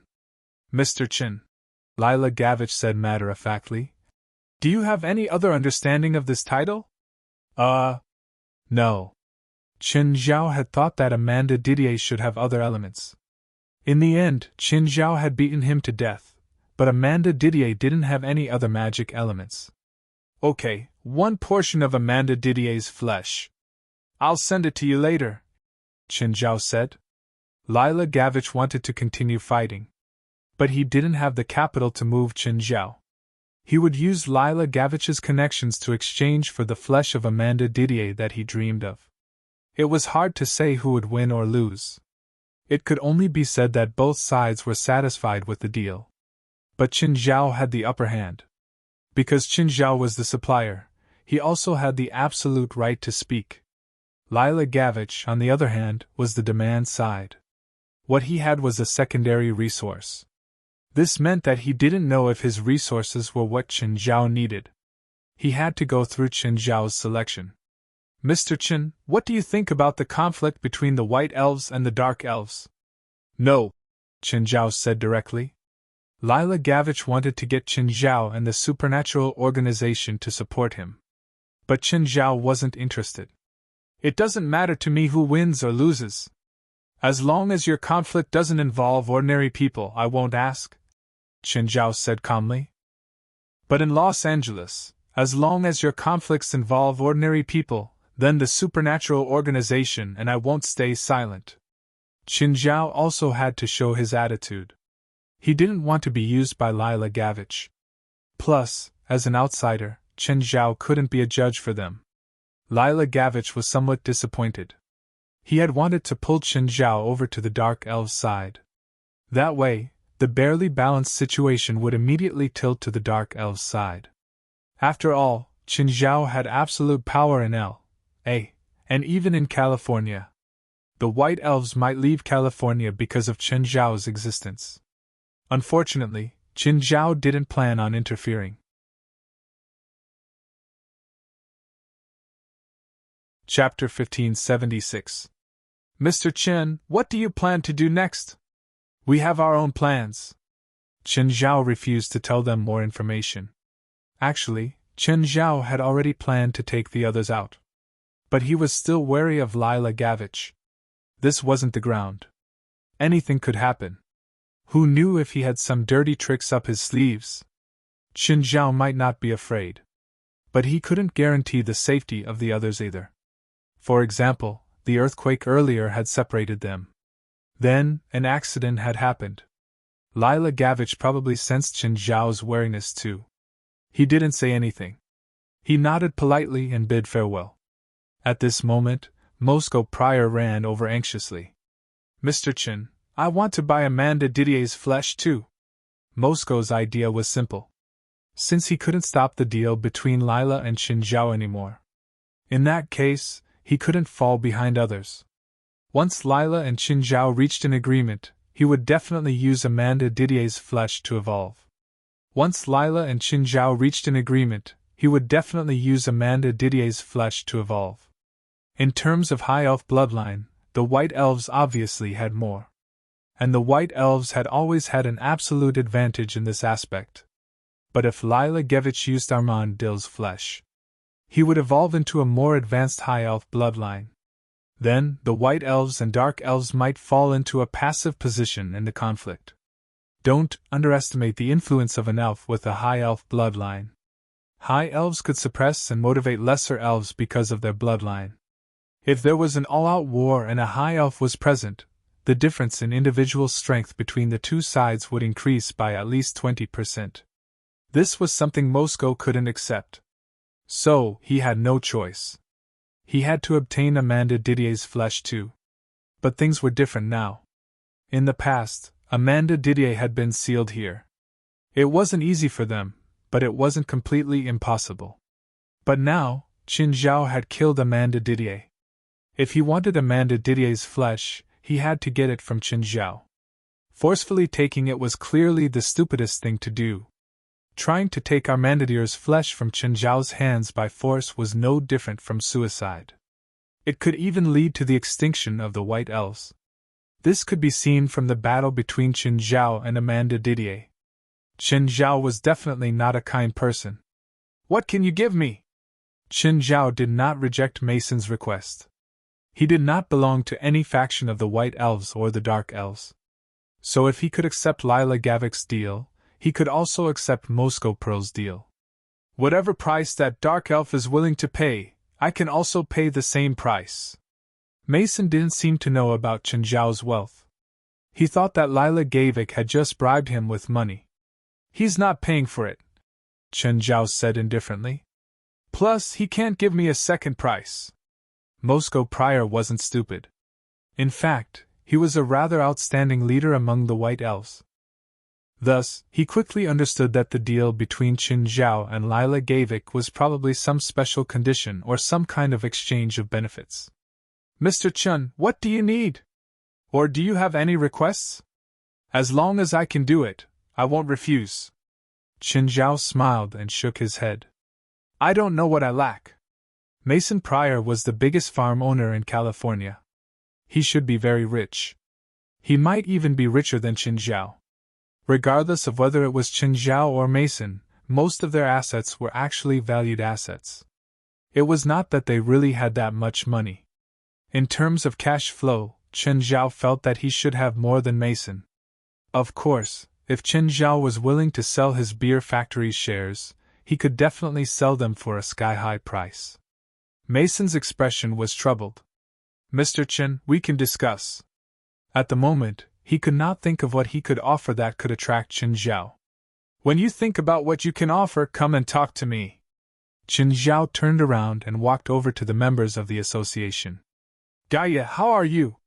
I'm a bit exhausted. I can't transform into a fire dragon for a while." Gaia was a bit out of breath. It seemed that she had been badly injured. "Let's leave here first," Qin Zhao said. "President, what exactly happened when I was unconscious?"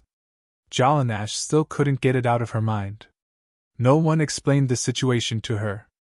But Jalanash still felt that she might have caused it. They did not tell her because they did not want her to feel burdened.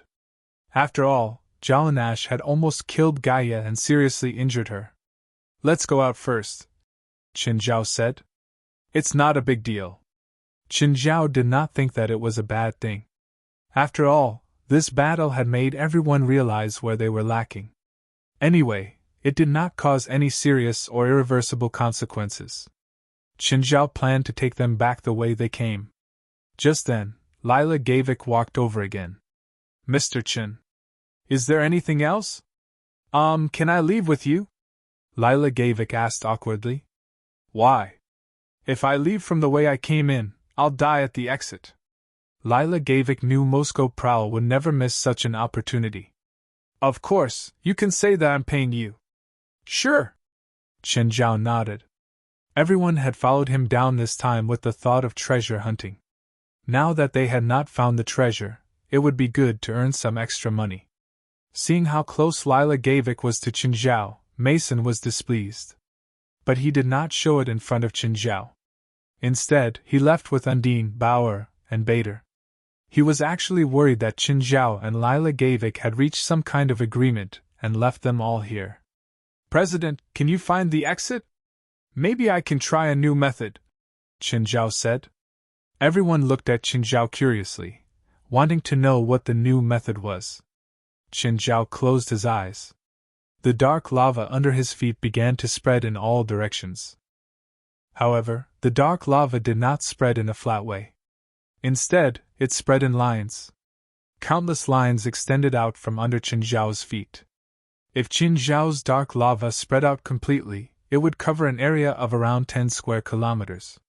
However, 10 square kilometers was only a drop in the ocean compared to the underground world they had explored so far. If they turned the entire surface into lines, they would be able to explore much more. Chapter 1577. The lines formed by the black magma were black. The longest was more than 200 kilometers. Finally, Qin Zhao opened his eyes. Okay, I found the way. No one expected Qin Zhao to have this move. Speaking of which, the effect of Qin Zhao's move was indeed shocking. But to Qin Zhao, it was very useless. Unless Qin Zhao was deep in a labyrinth-like area. Otherwise, this move was basically useless. Of course, it was also a good way to find people.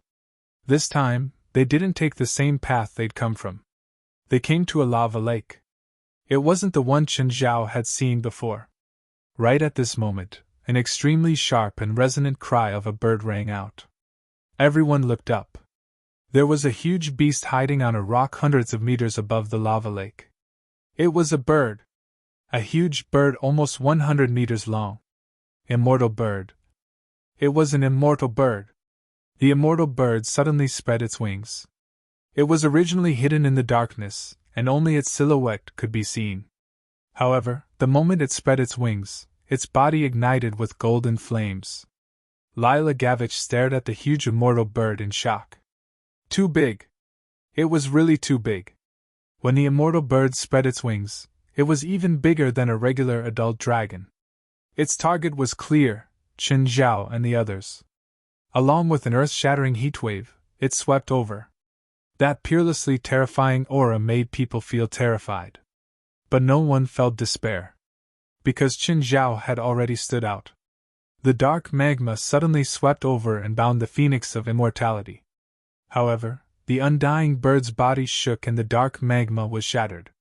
The immortal bird shot at Qin Zhao like an arrow. When it was 60 meters away from Qin Zhao felt his world churn. Everyone, retreat! Qin Zhao yelled. This was the immortal bird's territory. As long as you touched it, you would feel like you were soaking in lava. None of the people behind him could resist such a domain. Qin Zhao shot out. The moment Qin Zhao charged into the immortal bird's territory, Qin Zhao felt like his skin was about to burn. It was even hotter than magma. Qin Zhao endured the pain and punched the immortal bird into the lava. Qin Zhao's body was already smoking. Everyone's hearts were pounding. Qin Zhao seemed to be injured. After all, he hadn't been injured in the previous battle with Amanda Didier. Just then, the immortal bird charged out of the lava.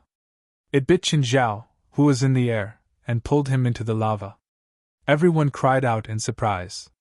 All of a sudden, a pillar of lava burst forth. Qin Zhao charged out of the lava. His skin was like heated metal, glowing red. Even though Qin Zhao could resist the heat of the lava, fighting in it wasn't the best choice. The lava was the Phoenix's main battlefield. Under the magma, the immortal bird's huge body was moving rapidly. He could vaguely see the Phoenix's figure.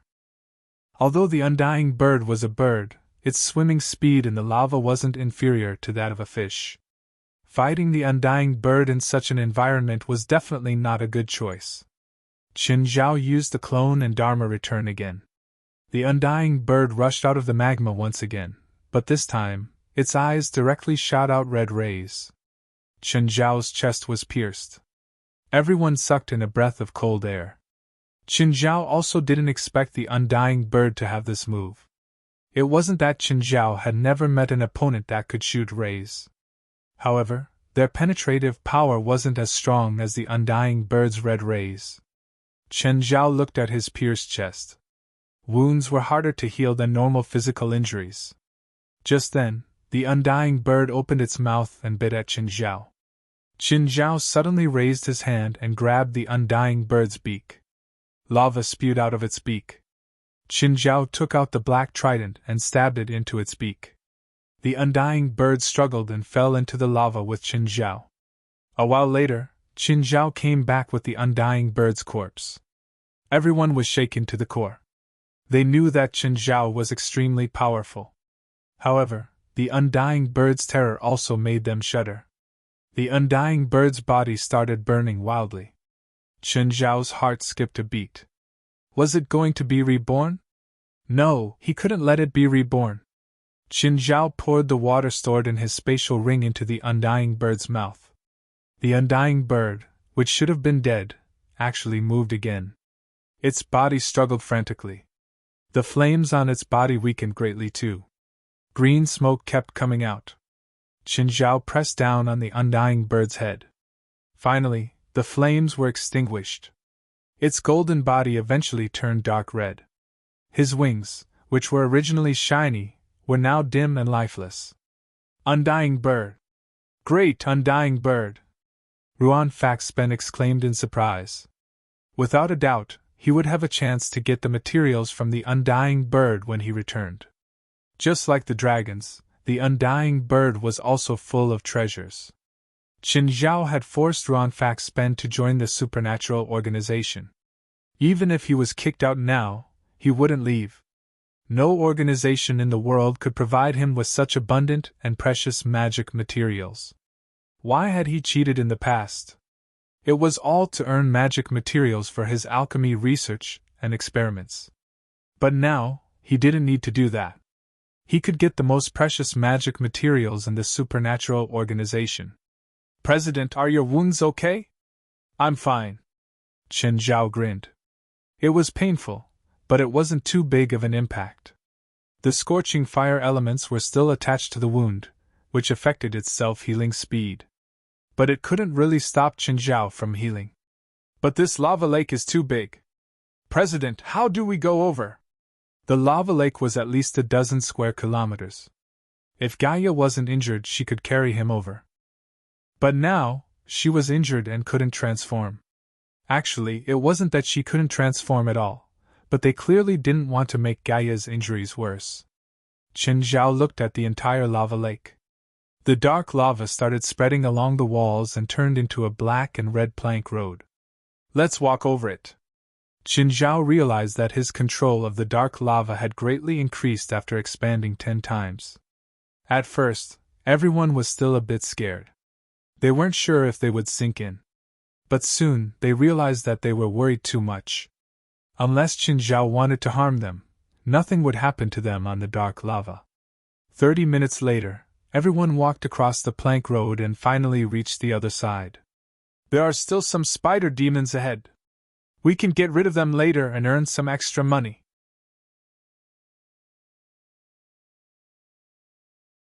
Chapter 1578. The battle was over. The ground was covered in spider corpses. Everyone began to collect the arachne corpses. Lila Gage was confused. He didn't understand what the supernatural organization was doing. However, it could be seen from this battle. Chen Zhao wasn't the only one in the organization. Everyone in the team had decent combat ability. After the battle, everyone performed very well. Not everyone had shown their power in the battle against Jalanash. No one dared to move when they faced Armand Didier. But that was because he was too strong. Facing these spider corpses was their true power. Mr. Chen, what's the use of these spider corpses? They're delicious. Their corpses also contain a substance called earth essence. It can slightly increase a spiritualist's constitution and magic power. Lila Gage's heart jumped. Are you selling this earth essence? Depends, Chen Zhao said indifferently. He didn't answer Lila Gage immediately. It was mainly because Chen Zhao didn't have much money. A one-time sale wouldn't be of much value to him and the organization. How much could Lila Gage pay? A few $100,000 or a few million. He might as well keep it for his own people. Lila Gage might not be interested in the spider corpses. He actually wanted to use this as an excuse to have a deeper connection with Chen Zhao and the supernatural organization. As long as there were benefits, it would be a guarantee for the Dark Elves. Chen Zhao had said that he definitely wouldn't get involved in the conflict between the White Elves and the Dark Elves. But in reality, as long as there were benefits and relationships, people couldn't be absolutely neutral. They didn't encounter any more trouble later on. Occasionally, one or two underground monsters would appear out of nowhere, but they were quickly cut down. Qin Zhao had to collect all of Ruan Faxi's monsters. He wasn't sure if every monster's corpse would be useful. But he couldn't waste them. He wanted to study them and see which ones were useful. The journey could be said to be calm and uneventful. But it really wasn't a short journey, and it wasn't easy to walk. They walked for at least 10 hours. They finally arrived at the first underground lake. Everyone heaved a long sigh of relief. Next, they rested where they were, ate, and drank. After dilly-dallying for 2 to 3 hours, they finally returned home. However, the entrance to the underground river was easy to enter but hard to exit. Qin Zhao could only hold the black trident and control the water to send everyone out. Wow, this is a great place. I want to buy this place. Lila Gevich floated on the water and looked at the beautiful surroundings of Mirror Lake. Everyone looked at Lila Gavik. Lila Gage noticed that everyone was looking at her strangely. What happened? Lila Gavich asked in confusion. I'm going to build a villa over there. I'd be honored if you could visit my house in the future. I don't think you can afford it. Why? Because this is the president's home. Jalinash said. But the typhoon last time destroyed his house, but he's planning to rebuild it. If you want to force him, you'd better think about whether the president will agree. Pretend I didn't say anything. Lila Gage decisively admitted defeat. He couldn't beat Qin Zhao and didn't have as much wealth as Chen Zhao. He didn't want to have a conflict with Qin Zhao at all. A while later, Qin Zhao also emerged from the water. The air outside was fresher than underground. Everyone was greedily breathing in the air outside. Everyone returned to the shore. Mr. Qin, Lila Gage said, leave your contact number. Qin Zhao left Lila Gavich a phone number. Let's go back to the association too. Qin Zhao wasn't really happy about the underground exploration. It was mainly because an elite had lost an arm. It was also because of Moore, which made Moore feel very guilty. Although an elite had been comforting Moore. He also said that Moore could stop working at the insurance company. But Moore could tell that an elite was comforting him. The people in the association heard that they were back and were all waiting in the building. Everyone got out of the car. West immediately walked up to them. An elite, your arm. It was an accident. An elite said, smiling honestly. Move aside. Qin Zhao said. Everyone looked at Qin Zhao, not knowing what he was going to do. Qin Zhao took out the huge body of the phoenix. Everyone who hadn't gone underground was shocked. Everyone, work hard today and cut up the phoenix's body. Qin Zhao said. At the same time, extract the essence of the earth from the phoenix's body. Back then, Qin Zhao had absorbed the phoenix's earth essence and achieved clear sky and earth perfection. Therefore, Qin Zhao wanted to leave a backup plan for the association in case anyone reached this step in the future. If anyone reached this step in the future, they could use the earth essence. The phoenix from last time was more than 10 times weaker than this one. Qin Zhao didn't know how much earth essence he could extract from the phoenix. Qin Zhao stated his intentions. Everyone's eyes lit up. However, even the strongest Gaia was worlds apart from clear sky and earth perfection. Don't waste the undying bird's flesh, bones, and feathers. Share some of the undying bird's flesh with everyone. You can keep it for yourselves or bring it back for your family. However, if you bring it back for your family, don't eat too much. Ordinary people can't eat too much. But the phoenix's body was too big. Chen Zhao had to move the immortal bird's body to the man-made lake. Even so, the headquarters still reeked of blood. Everyone in the headquarters came out to help. A few normal people set up a barbecue rack and helped them cook.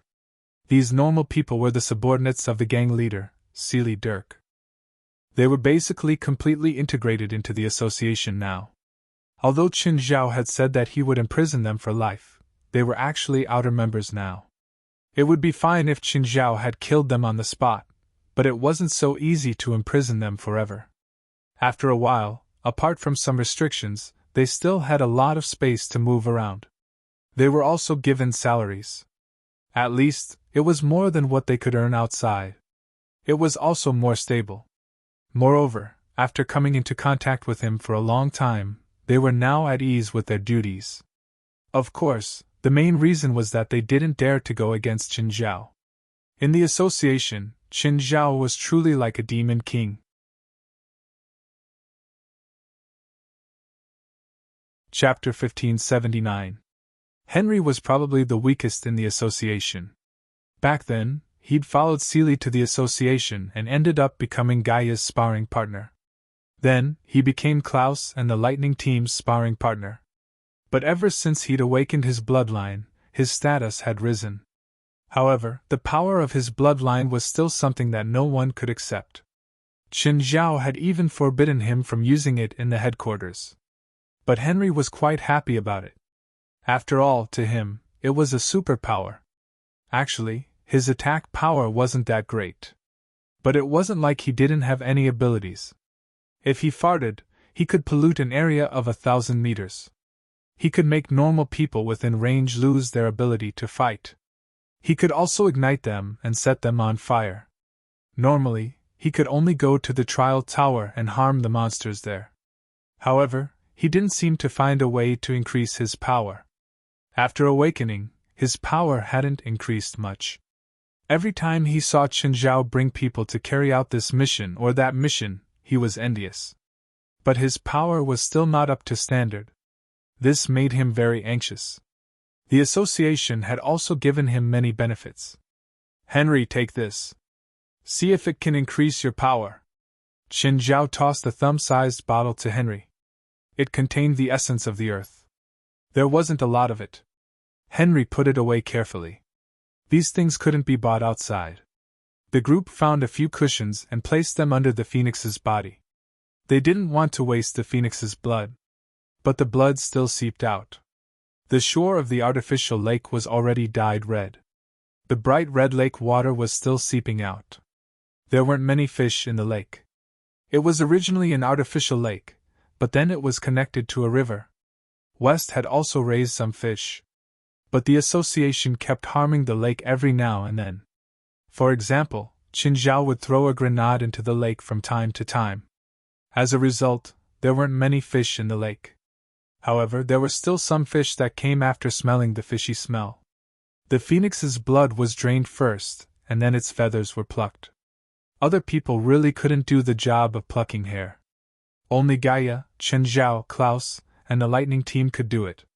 Without a certain level of power, they couldn't pluck the phoenix's feathers.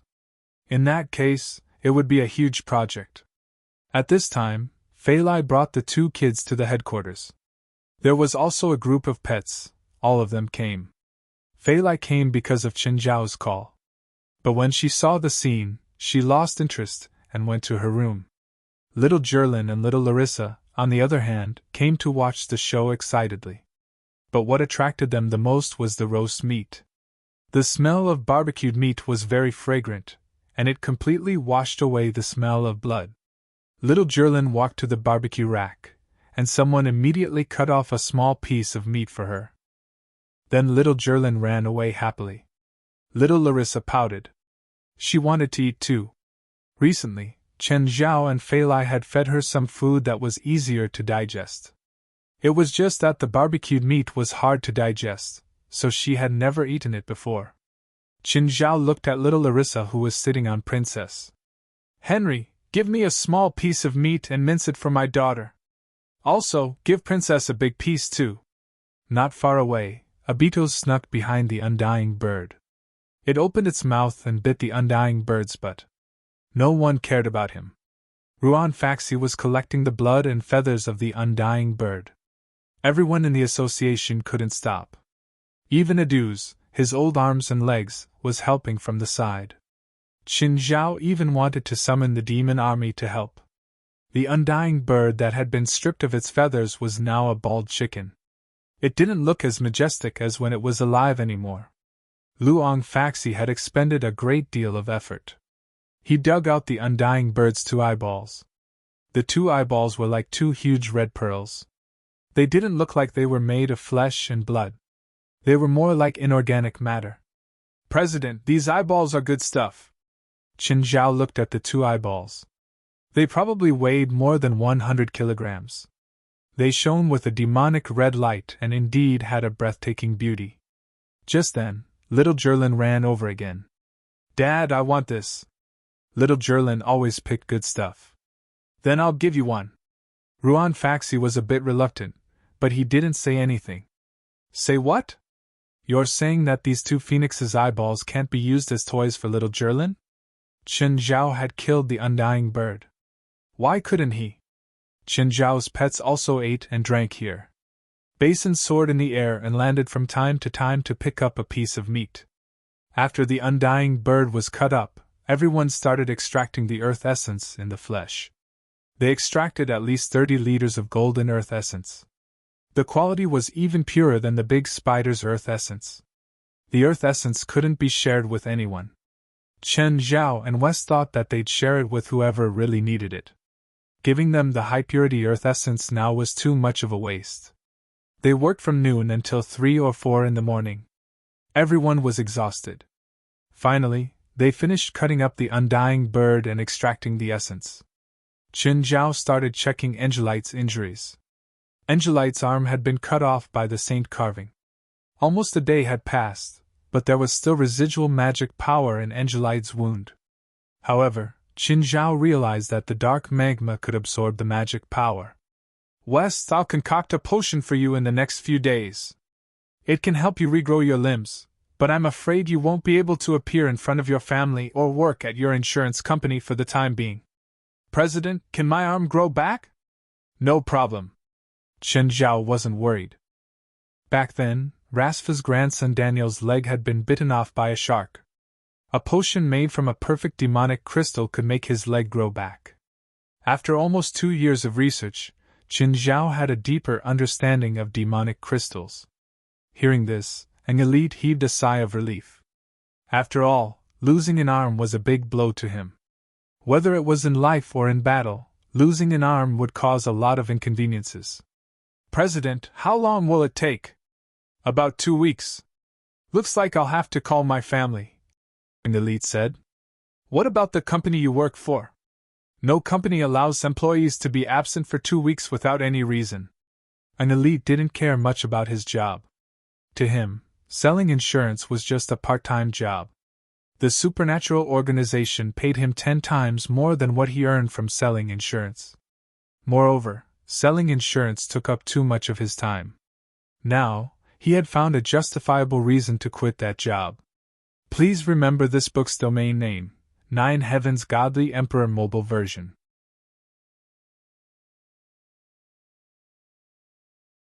Chapter 1580. To be honest, Qin Zhao was speechless about the divorce rate in America. There were so many people in the association, except for those who were not married. Of those who had families and businesses, only an elite had a wife and children by his side. For example, West and Adu's had basically been divorced for decades. Apparently, West had been married 3 times. For example, Klaus had been married twice. Hey, Elisa, I'm going out of town and can't go home. An elite called his wife. An elite, can't you see what time it is? Angelite's wife, Elisa, complained. Ah, sorry. I'm in China now. I forgot about the time difference. China?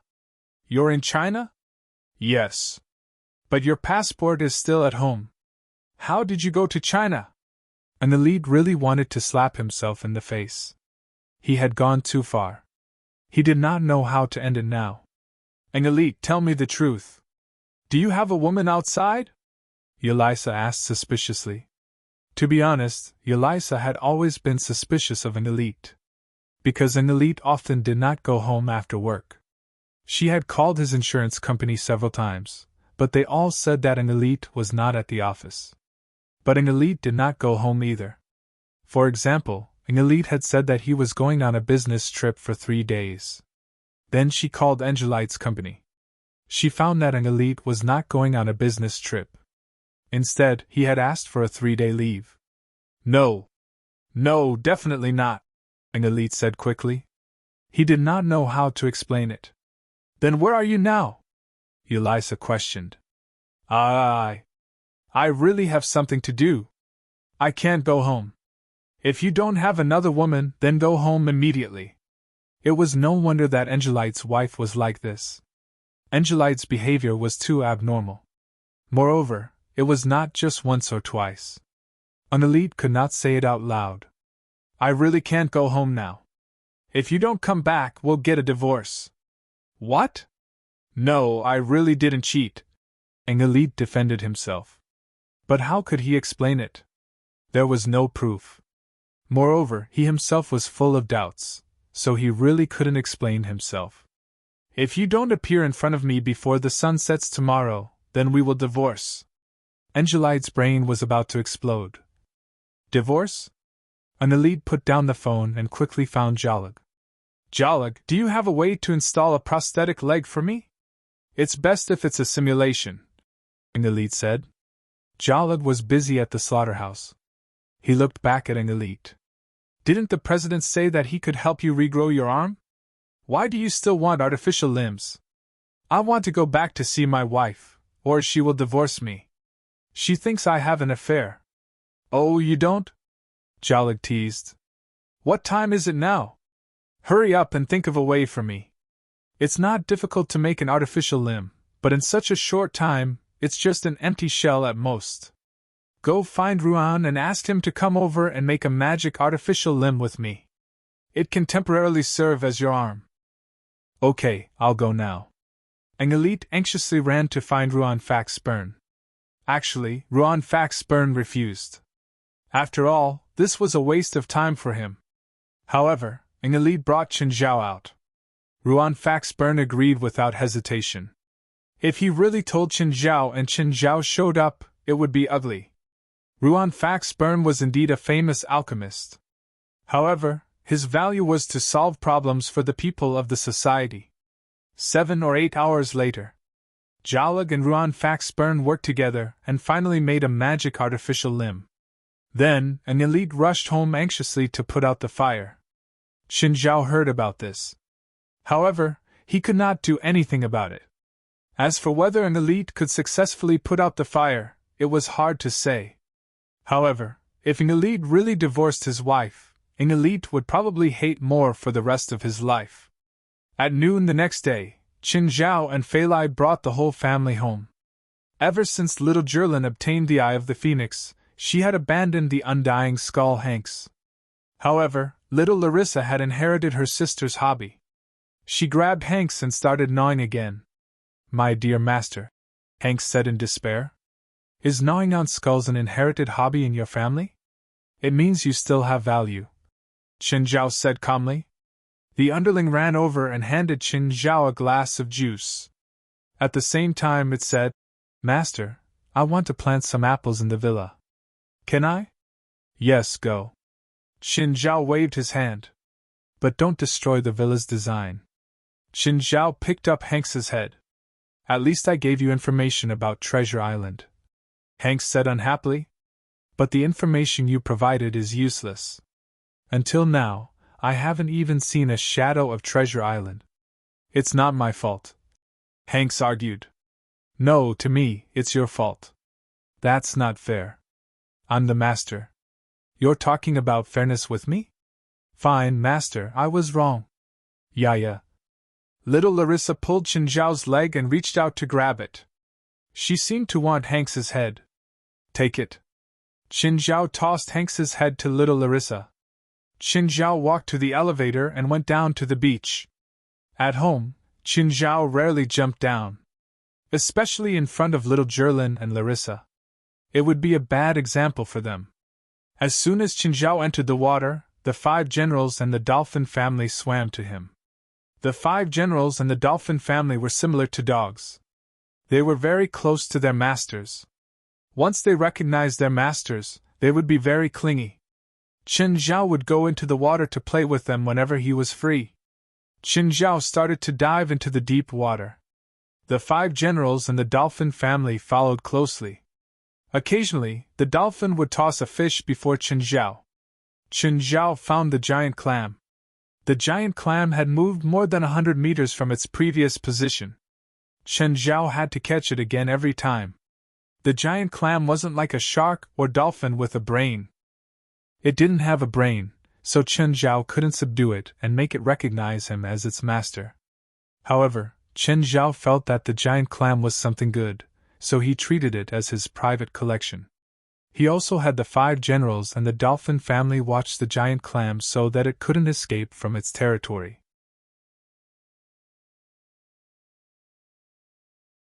Chapter 1581. As soon as Chen Zhao came out of the sea and reached the shore, he saw a car stop on the road above the beach.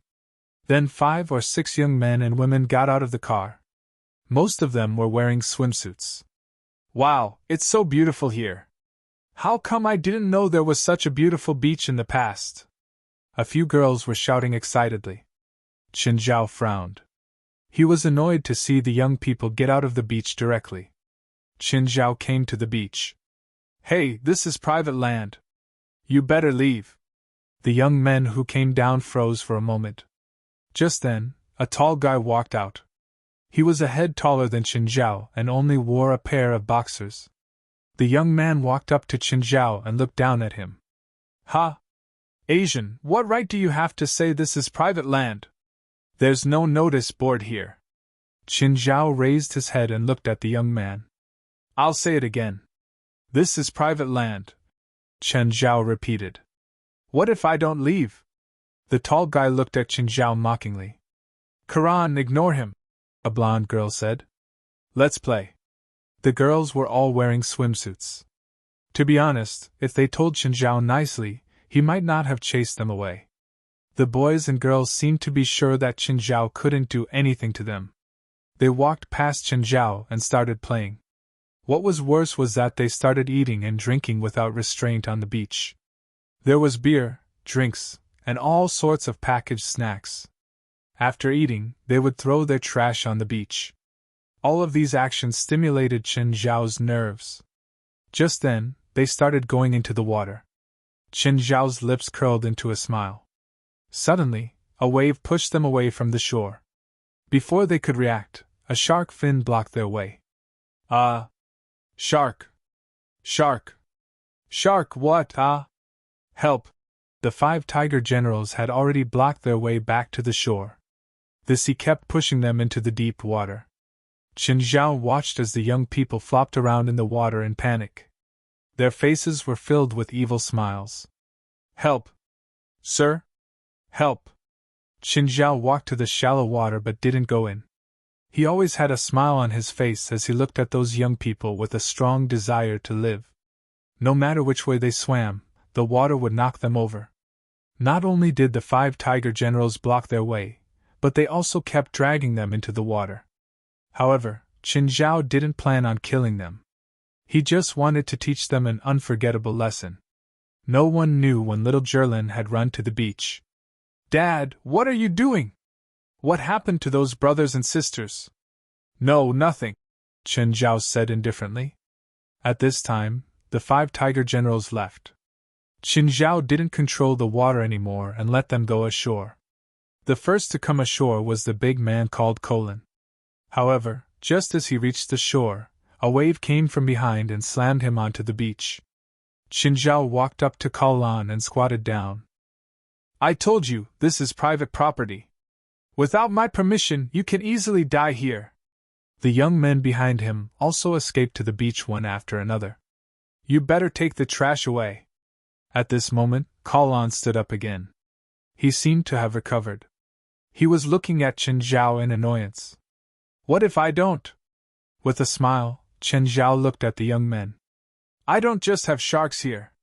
Roar, Princess crawled out of the bushes. Seeing Princess' terrifying body, everyone peed their pants in fear. Bear, brown bear. Chen Zhao kept smiling, looking at the panicked young men. Are you willing to take the trash away now? You trash. You raised this bear? If you dare let it hurt us, you'll go to jail. Colin's aura had already weakened. His voice was also much softer. Do you know about the fortress agreement? This is my territory, and I've already ordered you to leave. If you want to stay, then stay forever. Chen Zhao sneered. Don't think I don't know what the fortress agreement is. I'm a law student. I know very well that as long as we don't do anything threatening, the agreement won't take effect. Colin said, pretending to be calm. Is that so? But what if you all die here? Colin suddenly had the urge to do something. He looked at Chen Zhao and then at little Jerlin beside him. Suddenly, Colin charged at Chen Zhao and reached out to pinch him. Poof! Chen Zhao didn't give him the chance. He broke a few of Colin's ribs with one punch. Ah! The girls screamed. The other three boys ran at Chen Zhao at the same time. They looked like they were going to attack Chen Zhao or snatch Colin back. However, Chen Zhao thought that they were going to attack him. Without any explanation, Chen Zhao knocked them all down. The three girls were even more terrified. They'd thought that Chen Zhao had a medium build and was Asian. So, they thought that Chen Zhao was easy to bully. They didn't think that Chen Zhao not only had an evil beast at home but was also so skilled. The four boys were all beaten to the ground. You have two choices now. Be eaten by my pets or take the trash away, including these four. The girls didn't have the courage to say no. Under the double threat of Chen Zhao and Princess, they could only pick up the trash on the beach in fear. Then, they helped the four boys to the ground and carefully escaped. Don't step on the grass. There are stairs there. Chen Zhao yelled. Dad, you're amazing. Jerlin looked at Chen Zhao, her eyes shining. Yes, of course. Chen Zhao picked up Jerlin, a proud expression on his face. Nothing was happier than being praised by one's own daughter. Dad, Mom, are you getting a divorce? Ceylon looked at her arguing parents. Of course not. Smiling apologetically, an elite glanced at his wife. Aimi tried to control her emotions. She didn't want to argue with an elite in front of her 10-year-old daughter. However, she still felt that an elite had another woman outside. This was something no woman could tolerate. Divorce was obviously the last choice. If she didn't have to, she didn't want this to happen. First, an elite had confessed to her. However, an elite refused to admit it no matter what. This was what she was most angry about. Just then, Angelite's phone rang. Mr. An Elite? Your son Colin is in the hospital right now.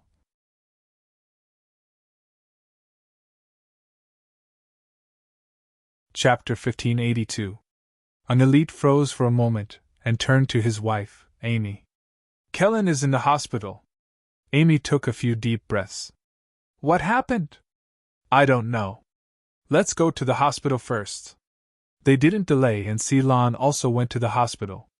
Brother. Ceylon and her brother's relationship was quite harmonious. An elite and Amy entered the ward and saw their son wrapped in gauze. They both looked worried and distressed.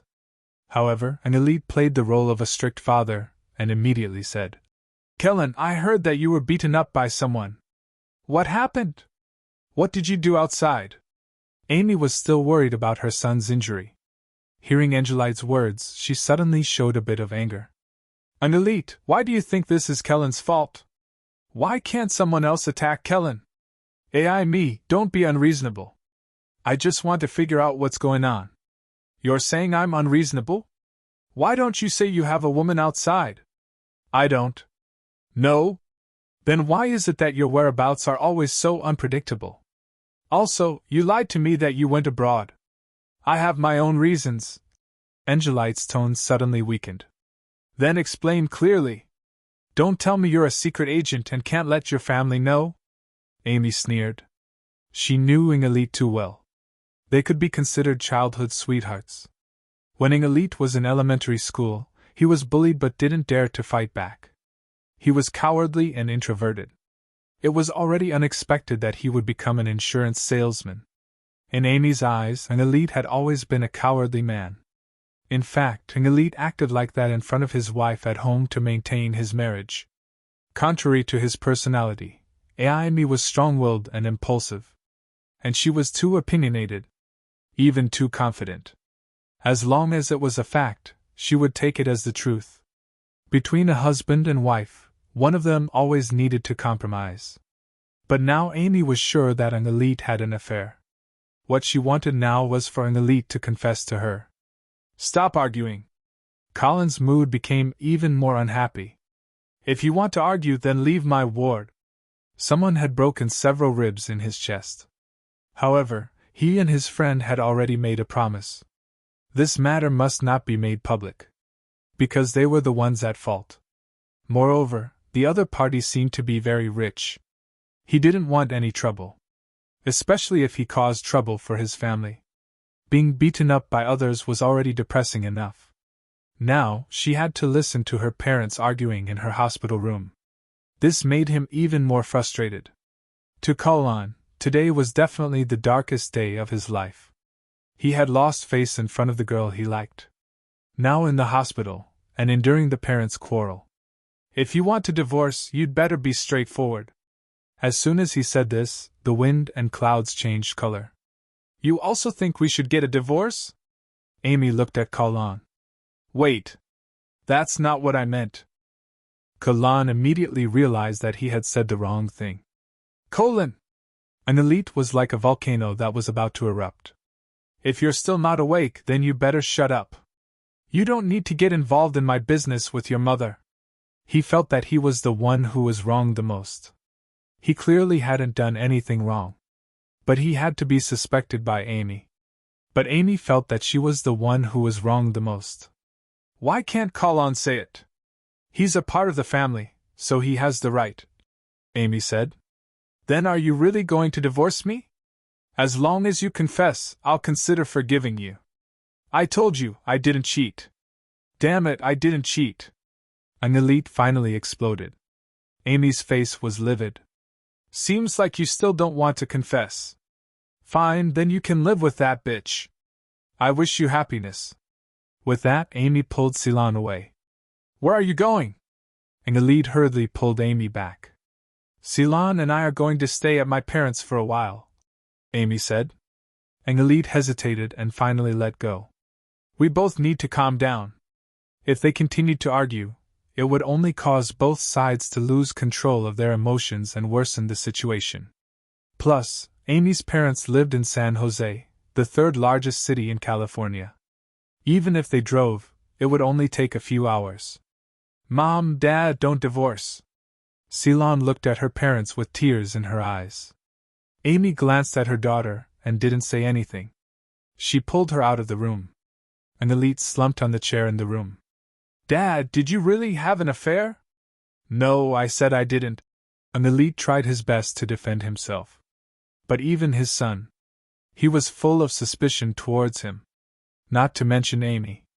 I didn't do anything wrong to your mother. I'm innocent. Then why did Mom say you had an affair? Colin was already an adult. He had his own knowledge and worldview. He knew how dirty the adult world was. Of course, as a son, he didn't want his parents to divorce. Even if he didn't care, his sister Ceylon was only 10. She might not be able to take this kind of damage. Mom, don't divorce Dad, okay? Ceylon sat in the back of the car and begged her mother. Amy's mind was in a mess as she drove in silence. When they got home, Amy started packing. Then she left with Ceylon. She argued with an elite the whole day. After a few hours of driving, Amy was both mentally and physically exhausted. Mom, Ceylon and I are almost home. Amy dialed her mother's number. Okay, your father and I prepared a delicious dinner to welcome you and my cute granddaughter. When the car arrived at her mother's house, her mother and father were standing in front of the door. Mom, Dad. Amy walked in front of her parents and hugged them affectionately. Where's Ceylon? Why isn't she getting out? Amy's parents asked. She seems to be asleep. Amy opened the back door. Ceylon, you're home, don't you want to see your grandpa and grandma? But Ceylon was still lying in the back. Ceylon? Amy walked up and patted Ceylon's cheek. Still no reaction. Ceylon? Amy seemed to realize that there was something wrong with her daughter. What's wrong with Ceylon? I can't wake her up, Amy said worriedly. Let me see. Amy's mother walked up and tested the temperature of Ceylon's forehead. It's normal. Amy's mother wasn't too sure. Take Ceylon to the hospital first, Amy's father said.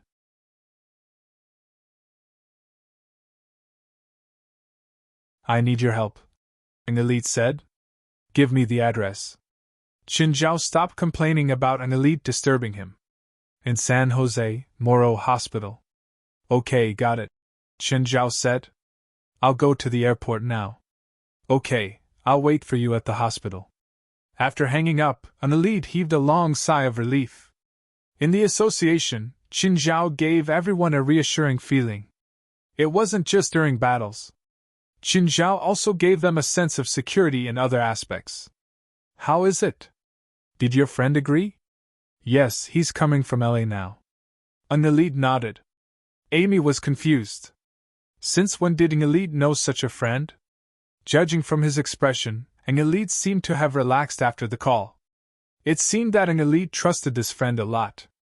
Although Qinzhao had left immediately, he only waited for 3 hours at the airport. He couldn't rush to the airport even if he wanted to. He couldn't just fly there. The risk of flying over was too great. With the American military's radar, they could definitely find UFOs. After all, if he flew at high speed, he would generate heat. He couldn't avoid the military radar. Qinzhao didn't want to be targeted by the military. At 8 in the morning, Qinzhao finally arrived at Moro Hospital in San Jose. An elite brought Qinzhao to the ward. Outside the ward, Amy hadn't slept the entire night. Although her face was haggard, she still couldn't sleep. Hello, I'm Angelite's friend, Qinzhao. Qinzhao introduced himself. Hello, Mr. Qin. Hello, Mr. Qin. Amy, Mr. Qin is a medical professor at UCLA. He's also a neurologist. He's awakened people in a vegetative state before. An elite added a few buffs to Qinzhao. As expected, after hearing Angelite's introduction, Amy perked up.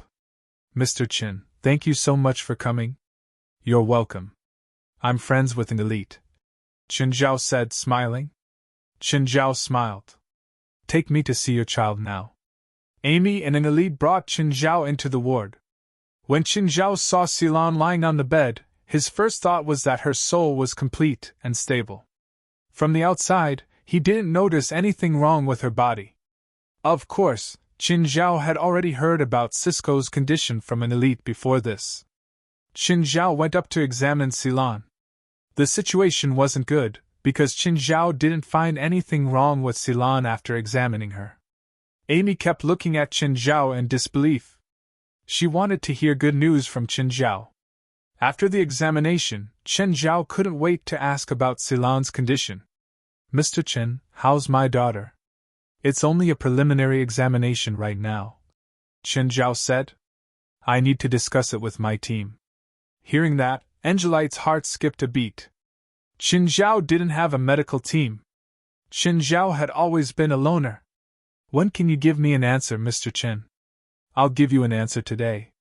But the doctors in this hospital only took an hour to give an answer.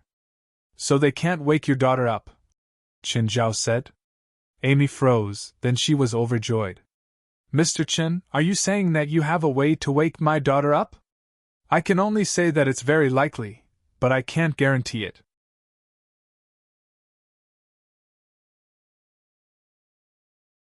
An elite finally nodded. What do I need to do? Nothing, Norma said. Just sit down.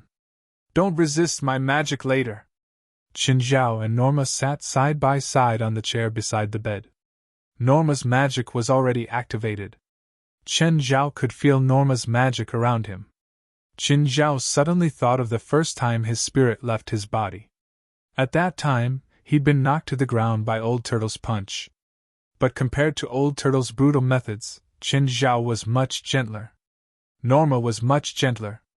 If Qin Zhao resisted, Norma wouldn't be able to pull his consciousness into the dream at all. Norma's magic could make people enter a dream, or dream themselves. It seemed like Norma's magic couldn't be defended against. In fact, with Qin Zhao's senses, Norma's magic couldn't escape Qin Zhao's senses at all. Suddenly, Qin Zhao felt someone tug at his body with great force. When he opened his eyes again, he found himself standing on a wasteland. The sky was gray and hazy, just like the wastelands in movies. There was no sun or moon, no mountains, no plants, and no color. Was this the world of dreams? Where was Norma? Where did she go? Also, which direction should he go? Qin Zhao sat down where he was. According to the probability of events happening, things would definitely happen around him. Since he didn't know where to go, he might as well wait here. Qin Zhao pinched his face. He felt something. But when he tried to punch the ground, his power disappeared. Qin Zhao fell into deep thought. What he'd entered definitely wasn't his real body. But he still felt something.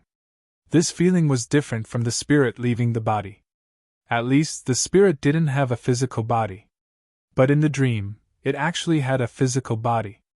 Qin Zhao couldn't help but think more. Taoists felt that there was actually a universe hidden in the human body. That was the sea of consciousness. Was the sea of consciousness the dream world? If the dream world and the real world were actually a complete world, a complete universe, then did it also have a complete set of rules? Qin Zhao suddenly thought of this question. If it was a universe with complete rules, then his power should be able to be used here too. Suddenly, Qin Zhao realized that his dark magma extended out from under his feet. The small world started spreading out too. At the same time, Qin Zhao's power started flowing in his body. Qin Zhao looked at his hands in shock. Could it really be done? Was it because he understood the rules, so he could take back his power? Or was it just because he thought about it? If he could have power just by thinking about it, then could he also have godlike power if he wanted it? Qin Zhao tried again, but there was no change this time. Was it because he didn't understand a stronger power? The realm was there, so his power was naturally there too.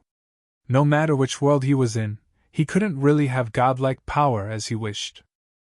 So, whether it was Norma or the other Nightmare Lord, they also couldn't have more power than they originally had. Qin Zhao suddenly raised his head and looked at the sky. It formed a dark cloud in the sky. The cloud covered a few square kilometers. Huh! Qin Zhao finally confirmed that this wasn't his real power. It was the power generated by his consciousness.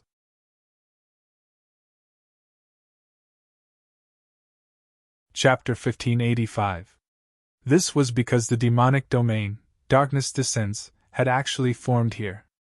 This was the Darkness Descends that Qin Zhao had never truly possessed. But in this dream world, Darkness Descends had actually appeared. So Qin Zhao was very sure that this wasn't his original power. It was the power that the dream world had given him. It was like a normal person entering the dream world. Then, this person would only have the power of a normal person. If he was an athlete, perhaps he would have more power, but it wouldn't exceed the limits of humans. But if he was a powerful being like Qin Zhao, first, he would know how to use his power. On the other hand, Qin Zhao fell into deep thought. The real world and the dream world could be imagined as two different countries, A and B. Qin Zhao had been a scientist in country A before going to country B. A scientist's knowledge wouldn't lose its value just because he went to another country. Of course, this analogy was also very similar to Qin Zhao's life experience. When Qin Zhao had first come to America, he hadn't brought anything other than his medical skills. He'd relied on his medical skills to gain a foothold. From this, it could be understood that the dream world was a world with complete rules. It wasn't empty. At least in terms of rules, the dream world and the real world had the same, or rather, close. However, this world didn't have spiritual qi. Qin Zhao frowned. This meant that he would use up as much power as he used. This made Qin Zhao even more careful. He had the same power as in the real world, or even more. But he couldn't last as long as in the real world. An idea suddenly popped up in Qinzhao's mind. Everyone had a dream world, or rather, a sea of consciousness. The sea of consciousness was hidden in one's consciousness. This meant that his sea of consciousness had actually followed him here. So if his sea of consciousness had spiritual qi, could he use it to replenish his immortal power? Qin Zhao suddenly thought that perhaps the next step of his cultivation was to open his sea of consciousness. Just then, Qin Zhao felt movement in front of him. He immediately got up and went in that direction. He charged forward at full speed. But he didn't fly. Instead, he ran. Flying would greatly consume his immortal power. If he ran, it would consume less. But running on the ground wasn't much slower than flying in the sky. In the distance, Qin Zhao saw a giant. More accurately, it was a giant girl. That giant girl was Silan. No, it should be Silan's subconscious. She sat on the ground, hugging her legs and burying her head between them. Her body was as tall as a mountain. A two-headed serpent that was burning with flames was coiled around her left calf. One of the two-headed snake's head was biting Silan's calf, while the other head was fighting with a horse burning with green flames in midair. The horse burning with green flames was Norma's consciousness incarnation, Nightmare. The twin-headed snake that was burning with flames should also be a shapeshifter. Without thinking, Qin Zhao charged forward and grabbed the two-headed snake's tail. He directly pulled the two-headed snake down. Be it the two-headed snake or Norma, they were both shocked. When Norma saw Qin Zhao, she was confused but felt that it was only natural. However, the two-headed snake was completely dumbfounded. Although he was surprised by Norma's appearance, he wasn't surprised. After all, Norma was also a nightmare and could enter a person's deep consciousness. But Qin Zhao was clearly not a nightmare.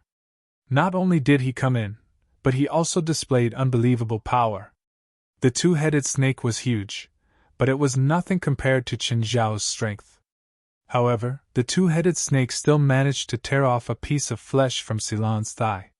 Its body grew larger. Qin Zhao grabbed the two-headed snake's tail and smashed it on the ground like a whip. After going back and forth a few times, the two heads of the two-headed snake were dispirited. Norma, who had transformed into a shapeshifter, swooped down and bit the two-headed snake's abdomen, tearing off a piece of flesh. Norma was usually quiet and gentle in the association. However, after transforming into a nightmare, her fighting style became abnormally violent and savage. After Norma devoured a piece of the two-headed serpent's flesh. As time went by, Norma's body grew a little bigger, while the two-headed snake became a little smaller. The two-headed snake suddenly turned around and bit at Qin Zhao. "President, be careful! Don't let him bite you!" Norma was in shapeshifter form, but her voice was still her original voice. Actually, even without Norma's reminder, Qin Zhao wouldn't let the two-headed snake bite him. After all, this wasn't his home ground. Plus, Qin Zhao didn't know what special abilities shapeshifters had here. Qin Zhao grabbed the two-headed snake's tail and spun it around a dozen times. Then he smashed it onto the ground. The two-headed snake tried to bite Qin Zhao a few times, but he shook it off. Qin Zhao wouldn't give it a chance to bite Big Quinn himself. Norma always took the opportunity to bite off a piece of the two-headed snake's flesh. Qin Zhao also had the urge to bite off a piece of the two-headed snake's flesh. Try it? The thought popped up in Qin Zhao's mind. Qin Zhao had always been a bold person. Of course, it could also be said that he didn't know his limits. Qin Zhao bit the two-headed snake's spine and tore off a piece of flesh. Next, Qin Zhao's body shook. Instantly, Qin Zhao saw a pair of eyes from the depths of his soul. The feeling was too special. It wasn't from the outside world, but from himself. Qin Zhao bit off another piece of the two-headed snake's flesh. But this time, the image that flashed by didn't appear again.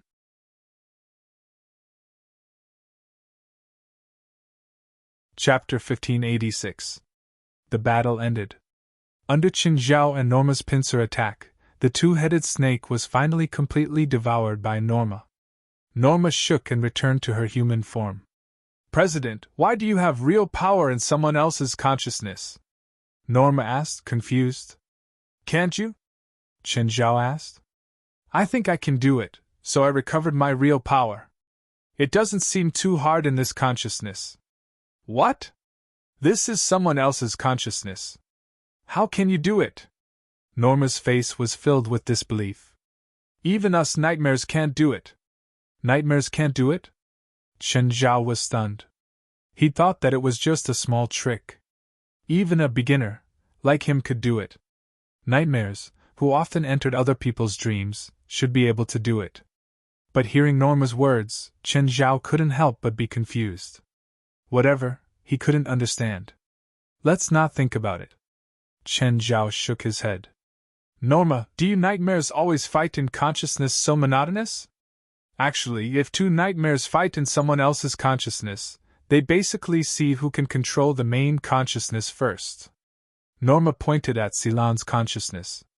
However, a powerful shapeshifter can almost instantly devour this young lady's consciousness and control the entire world of consciousness. When that happens, he will be invincible here. However, the shapeshifter that attacked this young lady this time is only slightly stronger than me. Moreover, he has already become very weak after entering the human's world of consciousness through the crack. Hearing Norma's words, Chen Zhao fell into deep thought. His current power didn't come from this consciousness. But he did have this power. So where did it come from? Was it from his consciousness? In other words, his consciousness was transferring power to him. If he thought about it this way, in other words, he wasn't completely connected to his consciousness. Norma, can you take me into my own consciousness? I can't. I can only bring others into your consciousness, and you have to let go of your own accord, Norma said. I can't bring myself into my consciousness. Okay. Chen Zhao was a bit disappointed. Oh, after dealing with that nightmare, Angelite's daughter should be safe now, right? President, don't you think we need to talk to this girl? Norma pointed at Silan's main consciousness. From beginning to end, Silan had been hugging her legs, as if she had fallen asleep. Even the two-headed snake's attack did not have any effect on it. Enlighten her? Chen Zhao looked at Silan's consciousness and then at Norma. I'm not good at this at all. I'll leave it to you. Norma was also a little confused. She did not understand the ways of the world at all.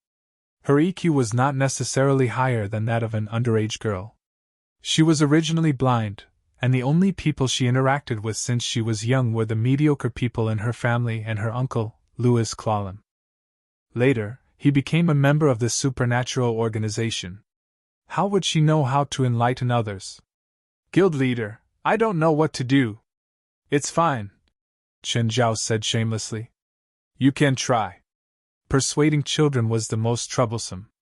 Norma had no choice but to walk towards Silan's main consciousness. Hello? Silan. When the nurse entered the ward, she found two strangers in the ward. The nurse was puzzled. Were these two people the child's relatives? Why were they asleep here? Also, why was the patient's father standing at the side with an anxious expression? Just then, Chen Zhao and Norma, who were sitting on the chair, suddenly woke up. At the same time, Silan also opened her eyes on the bed. Dad? Silan made a soft sound. An elite immediately rushed to the bed in surprise. Dad, where is this? Silan could not remember what had happened. Chen Zhao and Norma stood up and walked to the bed. Who are you? Are you my friends? They're my friends.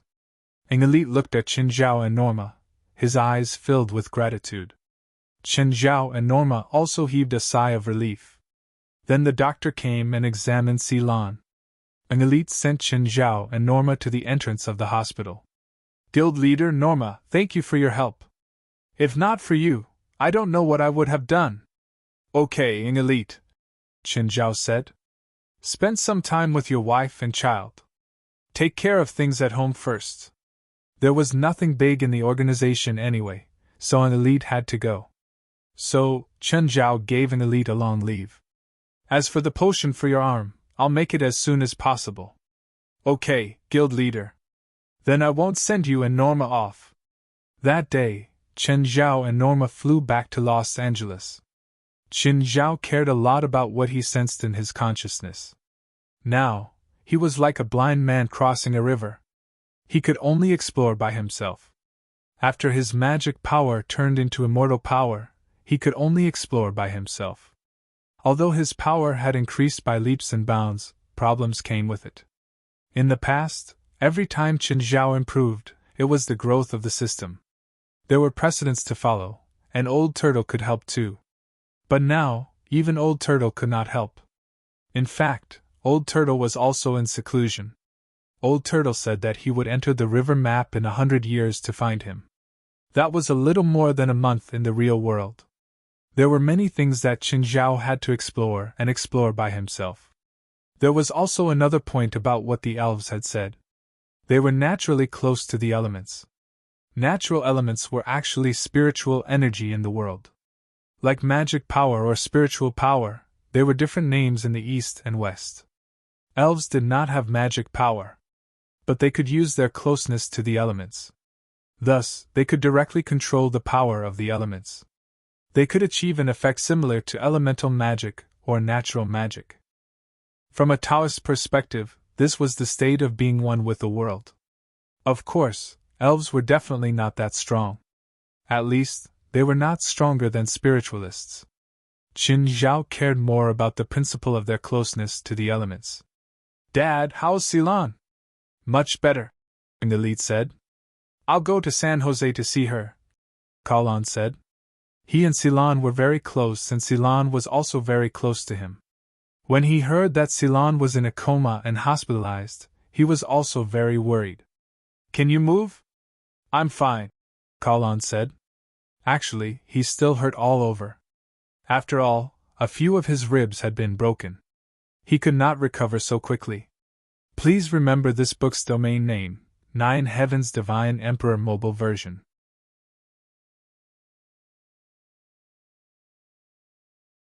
Chapter 1587. After the doctor's diagnosis, Ceylon was discharged. The doctor didn't understand why Ceylon had suddenly woken up. When Amy woke up and realized that Ceylon had recovered, her face was filled with disbelief. But then she thought of Chen Zhao, whom an elite had found. She thought that Chen Zhao might have cured her daughter. That day, Kalon also came with his injured body. But what annoyed an elite was that Amy still hadn't forgiven him. But neither an elite nor Amy quarreled in front of Ceylon. Amy, when are you going back to L.A.? An elite asked. Go back yourself, Amy said indifferently. I haven't decided yet. How can you be like this? An elite said angrily. I don't want to quarrel with you now. Amy's tone was still cold. An elite was about to go crazy. An elite didn't want to stay in San Jose, nor did he want to stay at his father-in-law's house. His father-in-law and mother-in-law all looked at him unkindly. They completely treated him like an outsider. No matter how he explained, his father-in-law and mother-in-law didn't believe him. After thinking for a long time, an elite called Kalon to his side.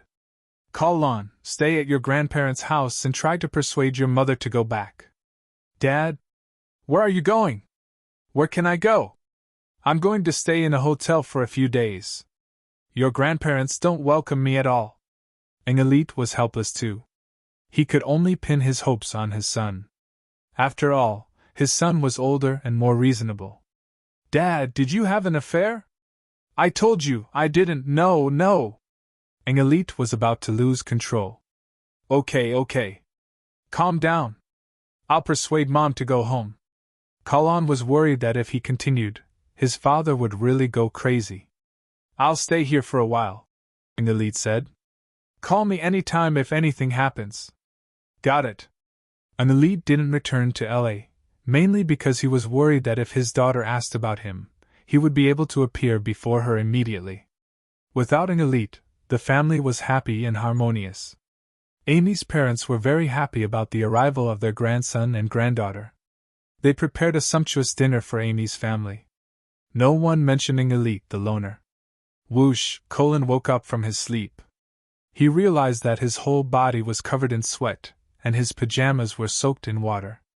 Colin gasped for air and touched his chest. The pain seemed to have lessened a lot compared to during the day. Colin got up and went to the living room to get a glass of water. When he passed by Seelan's room, he suddenly heard noises coming from inside. Colin carefully pushed open Seelan's door. Suddenly, Colin saw someone standing in front of Seelan's bed. This person was definitely not anyone in the family. "Hey! What are you doing?" Corin shouted. The man's body didn't move, but his neck turned 360 degrees.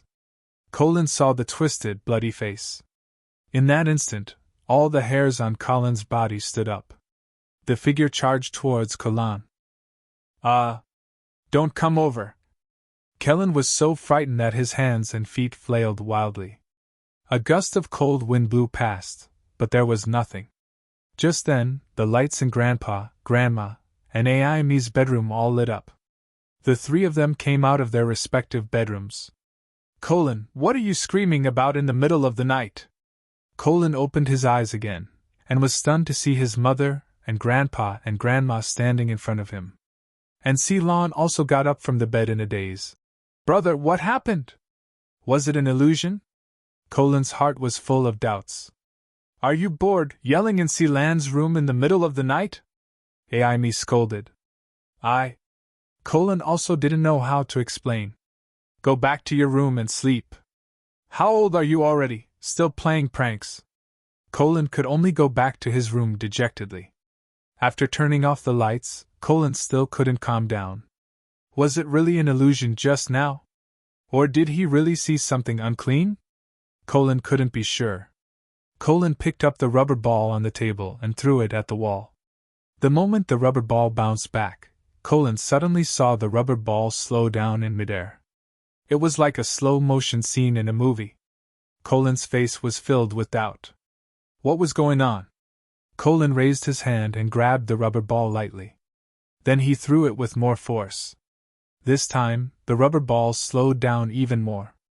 Colin's face was full of confusion. Colin tried again.